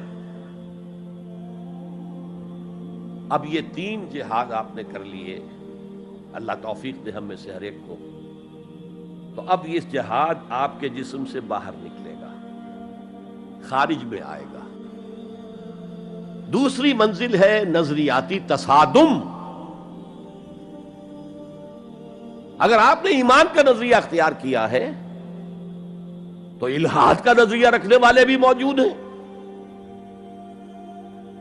آپ نے توحید کے نظریے کو اختیار کیا ہے تو مشرکانہ عقائد رکھنے والے بھی موجود ہیں. They are bound to resist.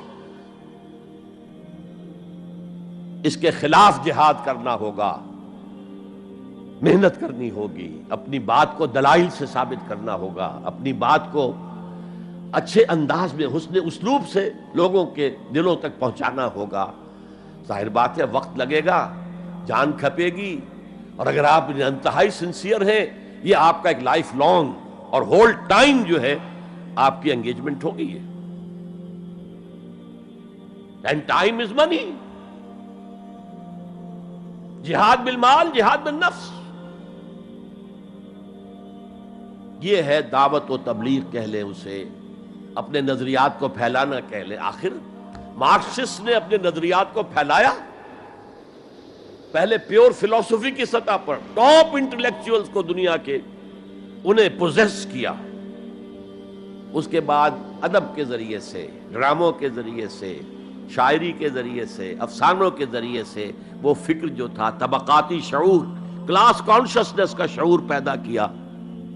اور ہوتے ہوتے یہاں تک کہ ریڑی والے کے زبان پر بھی لفظ آ گیا استحصال. اتنا ثقیل عربی لفظ، استحصال کر رہے ہیں. یہ سارا کام یوں ہی تو نہیں ہو گیا. کتنے ادیبوں نے، کتنے ڈرامہ نویسوں نے، کتنے شاعروں نے اس فلسفے کو پھیلایا ہوا. اچھا، اس کے بھی 3 سب لیولز ہیں. ہر انسانی معاشرہ 3 سطح کے لوگوں پر مشتمل ہے. ایک انٹلیکچوئل مائنورٹی ہوتی ہے، انٹیلیجنسیا ہوتا ہے، یا جسے ایک اور اصطلاح میں کہتے ہیں brain trust of the society. They control direction and destination of the society. ہوتے ہیں مائنورٹی، مائنیوٹ مائنورٹی، لیکن ان کا اور پوری قوم کا جو باہمی رشتہ ہے وہ کیا ہے؟ جیسے یہ دماغ اور پورا جسم. میری ٹانگیں مجھے لے کر چل سکتی ہیں، دوڑ سکتی ہیں، اگرچہ اب میں دوڑ نہیں سکتا گھٹنوں کے آپریشن کے بعد، لیکن بہرحال دوڑا بھی کرتا تھا. لیکن کدھر جانا ہے اس کا فیصلہ یہاں ہوتا ہے. یہ صلاحیت ٹانگوں میں نہیں ہے. ہاں یہاں سے فیصلہ ہو دوڑو، دوڑیں گے. ہاتھ پکڑ سکتا ہے کسی چیز کو، کس کو پکڑے کس کو نہ پکڑے. ہو سکتا ہے کہ آپ نے ہاتھ بڑھا بھی دیا ہو، کسی کو لکڑی سوکھی سمجھ کر آپ جو ہے جنگل کے اندر سے ایندھن جمع کر رہے ہیں، اچانک آنکھ نے دیکھا وہ تو حرکت کر رہی ہے، فوراً اطلاع گئی ارے یہ تو سانپ معلوم ہوتا ہے، یہاں سے حکم آیا ہاتھ کھینچ لو، فوراً کھینچ لیا. تو کنٹرول تو یہ کر رہا ہے نا. ماسز کسی معاشرے کی نہ ڈائریکشن معین کر سکتے ہیں نہ اس کی ڈیسٹینیشن کا فیصلہ کر سکتے ہیں. یہ اس کا انٹیلیجنسیا ہے، یہ اس کا برین ٹرسٹ ہے، یہ اس کا انٹلیکچوئل ایلیٹ ہے. لہذا اس نظریاتی تصادم میں بھی پرائرٹی نمبر 1 وہ طبقہ ہے. اگر وہ آپ کے نظریات کے قائل نہیں ہوں گے، حامل نہیں ہوں گے، there can be no collective change in this society. افراد کچھ مل جائیں گے آپ کو، افراد کے اندر ہوتے ہیں جو قبول کر لیتے ہیں بس، لیکن معاشرہ ان کے کنٹرول میں. اور اس سطح کے لوگوں کو دعوت دینا، تبلیغ کرنا آسان کام نہیں. آپ کو دلیل سے بات کرنی ہوگی، آپ کو ان کے نظریات کا تجزیہ کرنا ہوگا، اس میں کتنا حصہ غلط ہے، کتنا صحیح ہے. ان کے دماغوں میں مارکسزم گھسا ہوا ہے، ان کے دماغوں میں فرائیڈزم گھسا ہوا ہے، ان کے دماغوں میں ڈاروینزم گھسا ہوا ہے، ان کے دماغوں میں لاجیکل پازیٹیوزم گھسا ہوا ہے. ہاں کچھ لوگ رہے ہیں آئیڈیلسٹ بھی. ایک ہندوستان میں مسلمان پیدا ہوا آئیڈیلسٹ فلسفی علامہ اقبال، اور دوسرے ہندو رادھا کرشنن بہت بڑے آئیڈیلسٹ، اس میں کوئی شک نہیں، اور ان کو اللہ نے لمبی عمر بھی دی، تو انہوں نے جو تصانیف فلسفے پر لکھی ہیں علامہ اقبال نہیں لکھ پائے۔ تو یہ جو طبقہ ہے یہ عام واعظ و نصیحت سے اثر قبول نہیں کرتا، because there is a barrier in their minds, in their brains. You have to pierce through that barrier and only then you can approach their hearts. ان کے دلوں تک رسائی نہیں ہو سکتی براہ راست جب تک کہ یہ خول جو ہے، یہ نظریاتی خول، اس کو پیئرس نہ کیا جائے، اور اس کو پیئرس کرنا آسان نہیں ہے۔ کچھ ذہین نوجوان، فطین نوجوان، اعلیٰ صلاحیتوں والے نوجوان اپنی پوری زندگی اسی کام کے لیے وقف کریں کہ ایک طرف ان جدید علوم و نظریات کو گہرائی میں اتر کر پڑھنا ہے اور سمجھنا ہے۔ جب تک آپ ان نظریات کو جانیں گے نہیں، نفی کیسے کریں گے؟ آپ کیسے آج تجزیہ کریں گے کہ اس میں یہ حصہ صحیح ہے، یہ حصہ غلط ہے؟ اور دوسری طرف قرآن کی گہرائی میں غوطہ زنی کرنی ہے تاکہ ہدایت جو اللہ کی آئی ہوئی ہے اس کو آپ اچھی طرح سمجھیں، اور پھر اس نور کی روشنی میں پھر آپ لوگوں کو ان چیزوں کے خلاف متنبع کریں کہ اس میں یہ غلطی ہے، اس میں یہ غلطی ہے، اکنامکس کی یہ تھیوری غلط ہے، باطل ثابت ہو چکی ہے، ڈارونزم جو ہے وہ بایولوجی کے میدان میں شکست دیا جا چکا ہے۔ لیکن یہ کہ یہ تو کام کرنا جو ہے it's a life long affair. اب ظاہر بات ہے آپ کے علم میں شاید ہو کہ جب مارکس کتاب لکھ رہا تھا داس کیپیٹال تو اسے فاقے آ رہے تھے، اسے کچھ سپورٹ کرتا تھا اینجلز، لیکن یہ کہ کچھ عرصہ ایسے بھی ہوا ہے کہ وہ بھی سپورٹ نہیں کر سکتا، لیکن پھر اس کی کتاب نے دنیا کو پوزیس کیا ہے، اس کے فلسفے نے لوگوں کو اپنی گرفت میں لیا ہے، تبھی تو پھر انقلاب برپا ہوا۔ اسی طریقے سے جب تک کہ کچھ نوجوان اسے اپنا پوری زندگی کا کیریئر نہیں بنائیں گے، اس کا کوئی امکان نہیں ہے کہ اس طبقے میں آپ کوئی ڈینٹ بھی ڈال سکے، اور اگر یہ نہیں ہوگا تو society as a whole, the state as a whole will never accept any change. اس سے نیچے آئیے، عوام الناس، ان کے دماغ کلین سلیٹ کی طرح ہے، اس میں نہ کوئی خناس ڈارونزم کا بھرا ہوا ہے، نہ فرائیڈزم کا ہے، نہ مارکسزم کا ہے، کچھ بھی نہیں، کلین سلیٹ ہے۔ اس کو واعظ و نصیحت کے ذریعے سے ایسی بات جو از دل خیزت بر دل ریزت، دل سے اٹھے دل پہ اتر جائے، سادہ ترین زبان میں بھی بات کرو وہ قبول کریں گے، بس صرف اس کی ایک شرط ہے، آپ کا عمل بھی گواہی دے رہا ہو کہ آپ واقعی جو کہہ رہے ہیں اس پر خود بھی عمل پیرا ہے۔ یہ اگر پہلی منزل آپ سر کر آئے ہیں تب تو ٹھیک ہے، اگر پہلی منزل آپ نے سر نہیں کی اور آپ شروع ہو گئے مبلغ کی حیثیت سے، تو ایسا مبلغ جو ہے وہ اسلام کو بدنام کرے گا۔ وَمَنْ أَحْسَنُ قَوْلًا مِّمَّنْ دَعَا إِلَى اللَّهِ وَعَمِلَ صَالِحًا وَقَالَ إِنَّهُ مِنَ الْمُسْلِمِينَ۔ اس شخص سے بہتر بات اور کس کی ہوگی جو اللہ کی طرف بلائے اور عمل نیک کرے اور کہے کہ میں بھی مسلمانوں میں سے ہوں، میں بھی کوئی بڑا اونچا آدمی نہیں ہوں، کوئی بہت اعلیٰ تم سے برتر نہیں ہوں، کہ خاص لیول پر جب انسان دینی اعتبار سے پہنچ جاتا ہے تو اب سب سے بڑا فتنہ جو لاحق اسے ہو سکتا ہے وہ تکبر کا ہے، دوسروں کو بنظر استحقار دیکھنا۔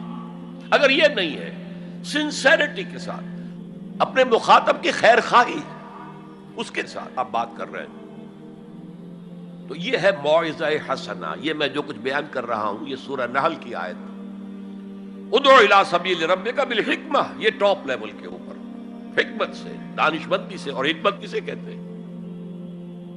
عقل کا سفر فطرت کی رہنمائی میں، اس کا نتیجہ حکمت ہے۔ عقل خالص کا نتیجہ فلسفہ ہے، فلسفے کی منزل سکیپٹسزم ہے یا ایگنوسٹسزم ہے، لادریت ہے یا ارتیابیت ہے، ثم لم یرتابوا آج ہم نے پڑھا ہے، وہی ارتیابیت ہے۔ تھرڈ لیول ہے کہ ہر معاشرے کے اندر کچھ جنہیں ہم سمجھیں گے کہ گمراہ کن طبقات ہیں، گمراہ کرنے والے، ان کی تبلیغی سول سروس موجود ہوتی ہے، انہیں تنخواہیں ملتی ہیں اسی کی کہ وہ آپ کے نظریے کی نفی کریں اور اپنا نظریہ، اپنا عقیدہ پھیلائیں۔ یہ لوگ ادھار کھائے بیٹھے ہوتے ہیں، یہ سمجھنے کے موڈ میں کبھی نہیں ہوتے۔ ان کا تو انداز مناظرانہ ہوتا ہے، بس سمجھنا سمجھانا پیش نظر نہیں ہوتا۔ You have to meet them in their own elements۔ اگر نہیں کریں گے تو عوام الناس پر بہت برا اثر ہوگا۔ عوام الناس جو ہیں وہ تو پھر زیر اثر آ جائیں گے ان کے، جیسے کہ پادری فینڈر آیا تھا انڈیا میں، ابھی جب کہ ایسٹ انڈیا کمپنی کی حکومت شروع ہوئی تھی، کلکتے ہی سے انگریز شروع ہوئے تھے، کلکتے ہی سے مشنری وقت شروع ہوا تھا، وہیں پہلا پریس لگا تھا، وہیں اردو کی بائبل چھپی تھی، اور اس نے تمام مسلمان علماء سے مناظرے کیے، بنگال کے، بہار کے، یو پی کے، سب کو ہراتا ہوا، شکست دیتا ہوا دلی پہنچ گیا، اور دلی کی جامع مسجد کی سیڑھیوں پر کھڑے ہو کر اس نے اعلان کیا، اے مسلمانوں، میں وہاں سے یہاں تک آ گیا ہوں، تمہارا کوئی عالم میرا مقابلہ نہیں کر سکا۔ اس کی وجہ یہ کہ ہمارے علماء نہ بائبل پڑھتے تھے نہ تورات پڑھتے تھے، ان کا اصل سبجیکٹ تھا فقہ، اس لیے کہ انہیں سرکاری جو حکومت مسلمانوں کی تھی اس کے اندر قاضی اور مفتی کے عہدے، اور قاضی اور خطیب جامع مسجد کے یہ عہدے تھے، تو سول سروس کے لیے جو نصاب بنا ہوا تھا وہاں، اس میں قانون کی اہمیت تھی سب سے زیادہ، تو فقہ پڑھتے تھے، اور وہ لوگ تیار ہو کر آتے تھے پوری طرح عربی سے واقف ہے، قرآن سے واقف ہے، تو مقابلہ کیسے ہو؟ اور اگر اس وقت کوئی شخص مقابلے میں نہ آ سکتا، ایک تو عجیب بات نوٹ کیجئے کہ اس وقت اسلام اور توحید کا دفاع کرنے والا سب سے بڑا ایک ہندو تھا، راجا رام موہن رائے، آئینہ تثلیث اس نے کتاب لکھی ہے جس میں کہ ٹرینٹی جو عیسائیت کی بنیاد ہے اس کی نفی کی اور توحید کا اثبات کیا۔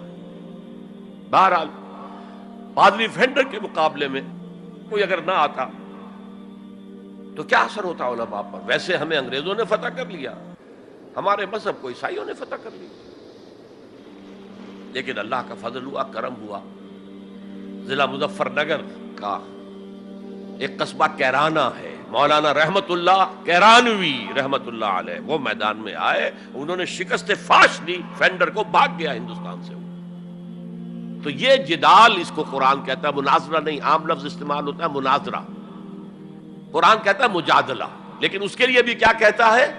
جدال بھی کرو تو خوبصورت طریقے سے، گالم گلوچ نہ کرو، لوگوں کی توہین نہ کرو، ان کے جھوٹے معبود ہیں تو انہیں گالیاں مت دو، شریفانہ انداز میں بات کرو۔ یہ تین لیولز دعوت، ظاہر بات ہے کہ اس طرح کے مناظرے کے لیے بھی اسپیشل ٹریننگ کی ضرورت ہوتی ہے۔ اگر آپ ان مذاہب کی گہرائی میں نہیں اترے ہوئے، ان کی تاریخ کی جو ہے پورا پس منظر آپ کو معلوم نہیں، ان کے اسکرپچرز کو آپ نے نہیں پڑھا ہے، تو آپ کیسے کریں گے مناظرہ؟ تو یہ تین سب لیولز ہیں دعوت و تبلیغ کے، جہاد کے، جس میں جان بھی لگتی ہے، مال بھی لگتا ہے۔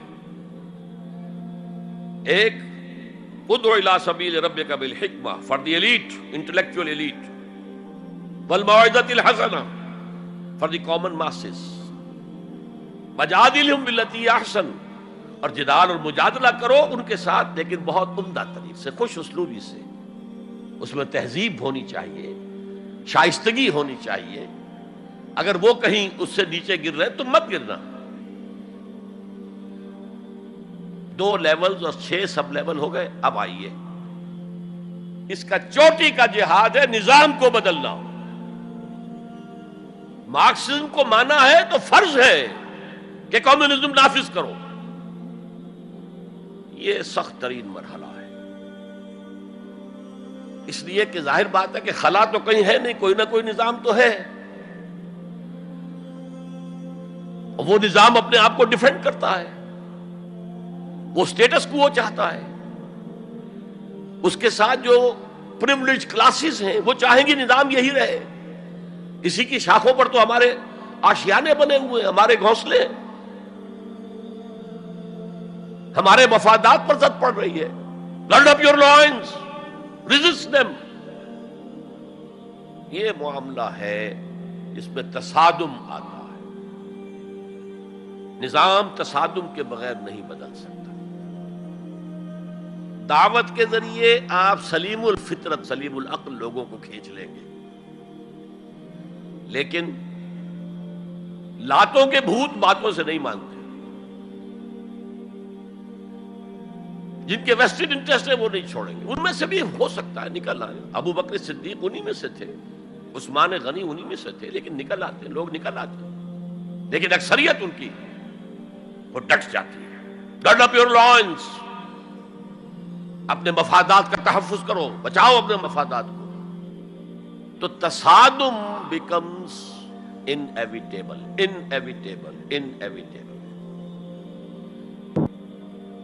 اس تصادم کی بھی 3 سٹیجز ہیں. وہی میں نے کہا تھا نا، 3 سب سٹیجز ہر سٹیج پر. پہلی یہ ہے جسے پیسیو ریزسٹنس کہا جائے گا. ظاہر بات ہے کہ کانفلکٹ تو انقلابی لوگوں نے پیدا کیا ہے نا.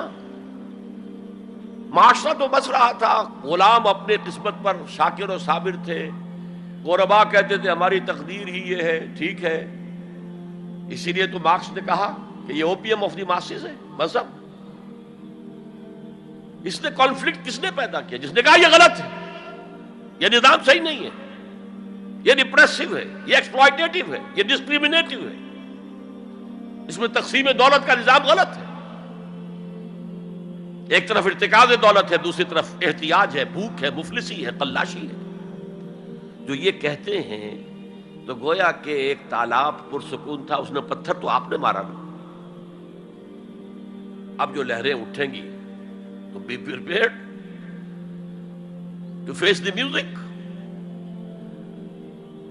چنانچہ اور مارو ان کو قتل کرو، ان کو جیلوں میں ٹھونس دو، ان کو یہ کرو، ان کو وہ کرو.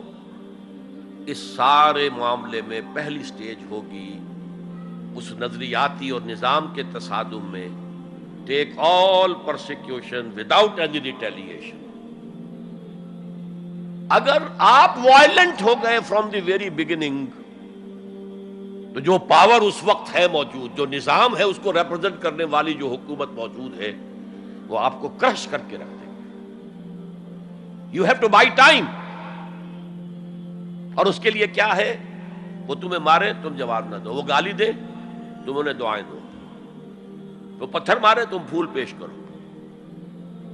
ادفع باللتی ہی احسن، بہترین انداز میں دفاع کرو. اسے کہتے ہیں پیسیو ریزسٹنس. حضور کی سیرت میں پورے 12 برس یہ حکم تھا. This was the order of the day. No retaliation whatsoever, no raising of hands even in self defence. اور یہ میں آپ کو بتا چکا ہوں، مہاتما گاندھی نے کہا سرحدی گاندھی عبد الغفار خان سے کہ میں نے یہ عدم تشدد جو ہے، تشدد کا جواب تشدد سے نہ دینا، یہ میں نے سیکھا ہے حضرت مسیح سے اور حضرت محمد سے صلی اللہ علیہ وسلم. حضرت مسیح کی زندگی پہلی سٹیج ہی پر تک رہی، آگے کی وہ مہم چلی ہی نہیں، اس لیے کہ آپ کو ریسپانس ملا ہی نہیں. کہتے ہیں کل 72 آدمی ایمان لائے تھے ان پر، اور ان میں سے بھی 12 تھے جو ان کے مخلص ساتھی تھے، حواریین تھے، ہر وقت ساتھ رہتے تھے. اور ان میں سے بھی ایک وہ تھا جس نے غداری کر کے گرفتار کرایا ہے، ان کی اپنی روایت کے مطابق. اس کو چھوڑیے، تفصیل میں نہیں جانے کی ضرورت نہیں. تو بہرحال اس سے اگلی سٹیج کیسے آتی ہے؟ دعوت وہ دیتے رہے، دعوت دیتے رہے، وعظ کہتے رہے، یہ سب کچھ کرتے رہے. سیکنڈ سٹیج تک رہے. تھرڈ سٹیج تک تو جب تک کہ قوت حاصل نہ ہو you can't proceed. If there's no response you can't go forward. لیکن یہ کہ حضور کی زندگی میں اگلی سٹیج آ گئی. ساتھی آئے، انہیں مارے کھانی پڑی، دہکتے ہوئے انگاروں پہ لٹایا گیا، جانوروں کی لاشوں کی طرح ان کی گردن کے اندر رسیاں باندھ کر انہیں گھسیٹا گیا گلیوں کے اندر. سب کچھ ہوا ہے، برداشت کیا. انہیں قتل بھی کیا گیا. حضرت سمیہ، حضرت یاسر پہلے مقتولین ہیں، میاں بیوی رضی اللہ تعالی عنہما. سب کچھ ہوا ہے، برداشت کرو. اسبرو، صبر کرو. اس کا ایک بہت بڑا نتیجہ نکلتا ہے. اس معاشرے میں جو سائلنٹ میجورٹی ہوتی ہے، وہ سائلنٹ میجورٹی سائلنٹ تو ہوتی ہے، ڈمب تو ہے، ڈیف نہیں ہے، بلائنڈ نہیں ہے. وہ بلال کی چیخیں تو سن رہی ہے نا. وہ دیکھ رہی ہے کس طرح دہکتے ہوئے انگاروں پر خباب بن الارت کو لٹایا گیا. یہ جو سائلنٹ میجورٹی ہوتی ہے اب یہ سوچتی ہے یہ ان کے اوپر کیوں یہ تشدد آ رہا ہے. کیا بلال نے آقا کی کوئی چوری کر لی تھی؟ کہیں خدا نہ خواستہ خاکم بدہن آقا کی بیٹی کی عزت پر ہاتھ ڈال دیا؟ کیا کیا تھا جو یہ آقا جو ہے امیہ ابن خلف یہ کچھ کر رہا ہے اس کے ساتھ؟ اس کے بعد جب انہیں معلوم ہوتا ہے کوئی جرم نہیں ہے، صرف یہ کہتا ہے اللہ ایک ہے، میں اور اس کے ساتھ کسی کو شریک کرنے کو تیار نہیں، اور محمد اللہ کے رسول ہے، بس جرم ہے تو یہ ہے. اب اس کا کیا اثر پڑتا ہوگا اس سائلنٹ میجورٹی کو، اس کا آپ اندازہ کر لیجیے. ان کی ہمدردیاں اندر ہی اندر ان کے ساتھ ہو رہی ہیں، اگرچہ وہ گئے ہیں اپنے لیڈروں کے دباؤ کی وجہ سے غزوہ بدر میں، مفتوح تو پہلے سے ہو چکے تھے، جو دلوں کو فتح کر لے وہی فاتح زمانہ. بہرحال first stage is passive resistance, صبر محض. سیکنڈ جب ذرا محسوس ہو ہمارے پاس طاقت ہے، we can risk a direct confrontation with the system، تو اس نظام کو کہیں سے چھیڑا جائے دکھتی رگ کو. دیکھیے گاندھی جی کی موومنٹ میں عرض کر چکا ہوں، پہلے کیا تھا؟ نان وائلنٹ نان کوآپریشن، کوئی جرم تو نہیں ہے، ہم نہیں پہنتے تمہارے کپڑے، کیا کوئی قانون ہے یہ؟ لیکن سیکنڈ سٹیج کیا آئی؟ یہ چھیڑنا تھا اس کو. نان وائلنٹ سول ڈس اوبیڈینس، ہم پرماتما کے سمندر سے پرماتما کا بنایا ہوا نمک لینے جا رہے ہیں، ہم نے تو کسی کو کچھ نہیں کہا،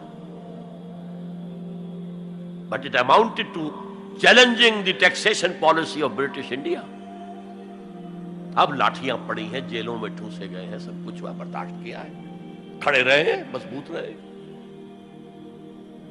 تو یہ سٹیج آتی ہے جب یہ سمجھا جائے کہ ہاں اب طاقت ہے ہمارے پاس، we can risk a direct confrontation with the system. اس میں حضور نے کیا کیا تھا؟ مدینے میں جا کر آپ نے 6 مہینے لگائے تھے 3 کام جن سے کہ اپنی پوزیشن کنسولیڈیٹ کی. مدینے میں کنسٹرکشن آف دی ماسک، وہ مرکز بن گیا، وہی حکومت، وہی دار الشورا، وہی تزکیے کی جگہ، وہی نماز کی جگہ، سب کچھ وہی تھا. دوسرے ایک انصاری ایک مہاجر، بھائی بھائی، تاکہ یہ 2 فیکشنز علیحدہ علیحدہ نہ رہیں، انٹیگریٹ ہو جائیں. اور ایک جو 3 قبیلے یہود کے موجود تھے ان کو جکڑ لیا ایک میثاق میں، معاہدے میں، میثاق Madina, joint defence of Madina, pact for the joint defence of Madina. اگر مدینے میں باہر سے حملہ ہوا تو ہم سب مل کر ایک امت کی حیثیت سے دفاع کریں. اس کے بعد آپ نے چھوٹے چھوٹے چھاپا مار دستے بھیجنے شروع کر دیے. ان کی جو لائف لائن تھی، میں نے بتایا تھا کہ ان کے کیریوانز کو کوئی ٹوکتا نہیں تھا، روکتا نہیں تھا، لوٹتا نہیں تھا. اب تھریٹن کیا محمد نے صلی اللہ علیہ وسلم. یہ گویا کہ اکنامک بلاکیڈ آف مکہ تھا.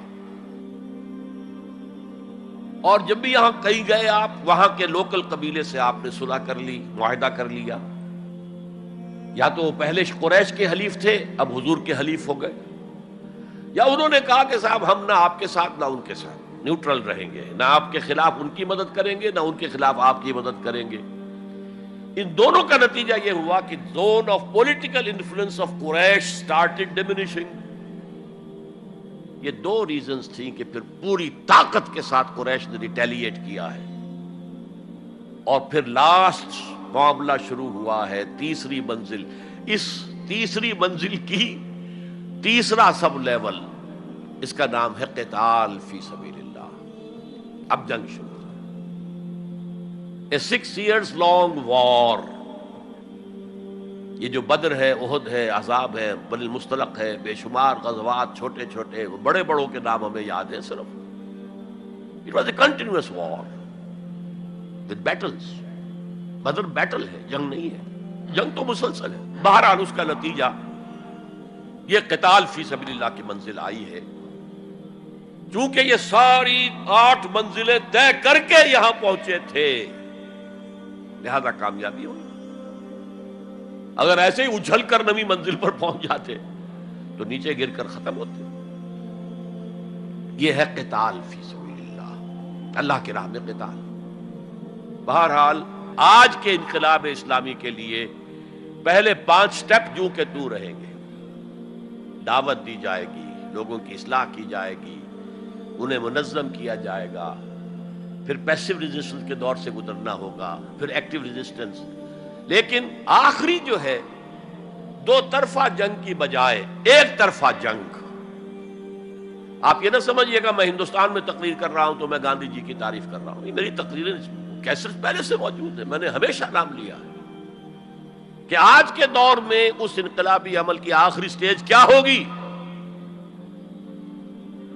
اس کے ضمن میں مہاتما گاندھی کا پروسیس درست ہے، نان وائلنٹ، نان کوآپریشن، ترک موالات، نان وائلنٹ، سول ڈس اوبیڈینس۔ لیکن یہ سٹیجز کب آئیں؟ جب گاندھی لیڈر بن چکے تھے۔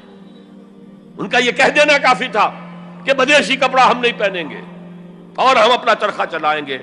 پورے ہندوستان میں چرخے چلنے شروع ہو گئے، لیڈر تو پہلے کوئی ہونا۔ تو یہ اجتہاد جو ہے اس کو آج ہمیں قبول کرنا ہوگا۔ ہمارے لوگ کچھ دوسرے راستوں پر چلے ہیں جس کی وجہ سے دنیا کو موقع ملا ہے کہ وہ جہاد کے لفظ کو خوب اچھالیں اور بدنام کریں۔ حالانکہ جہاد کا یہ پروسیس سامنے ہو تو کسی سلیم الفطرت انسان، کسی سلیم العقل انسان کو اس پر اعتراض کا کوئی بھی حق حاصل نہیں ہوگا۔ بارک اللہ لی ولکم فی القرآن العظیم ونفعنی وإیاکم بالآیات والذکر الحکیم۔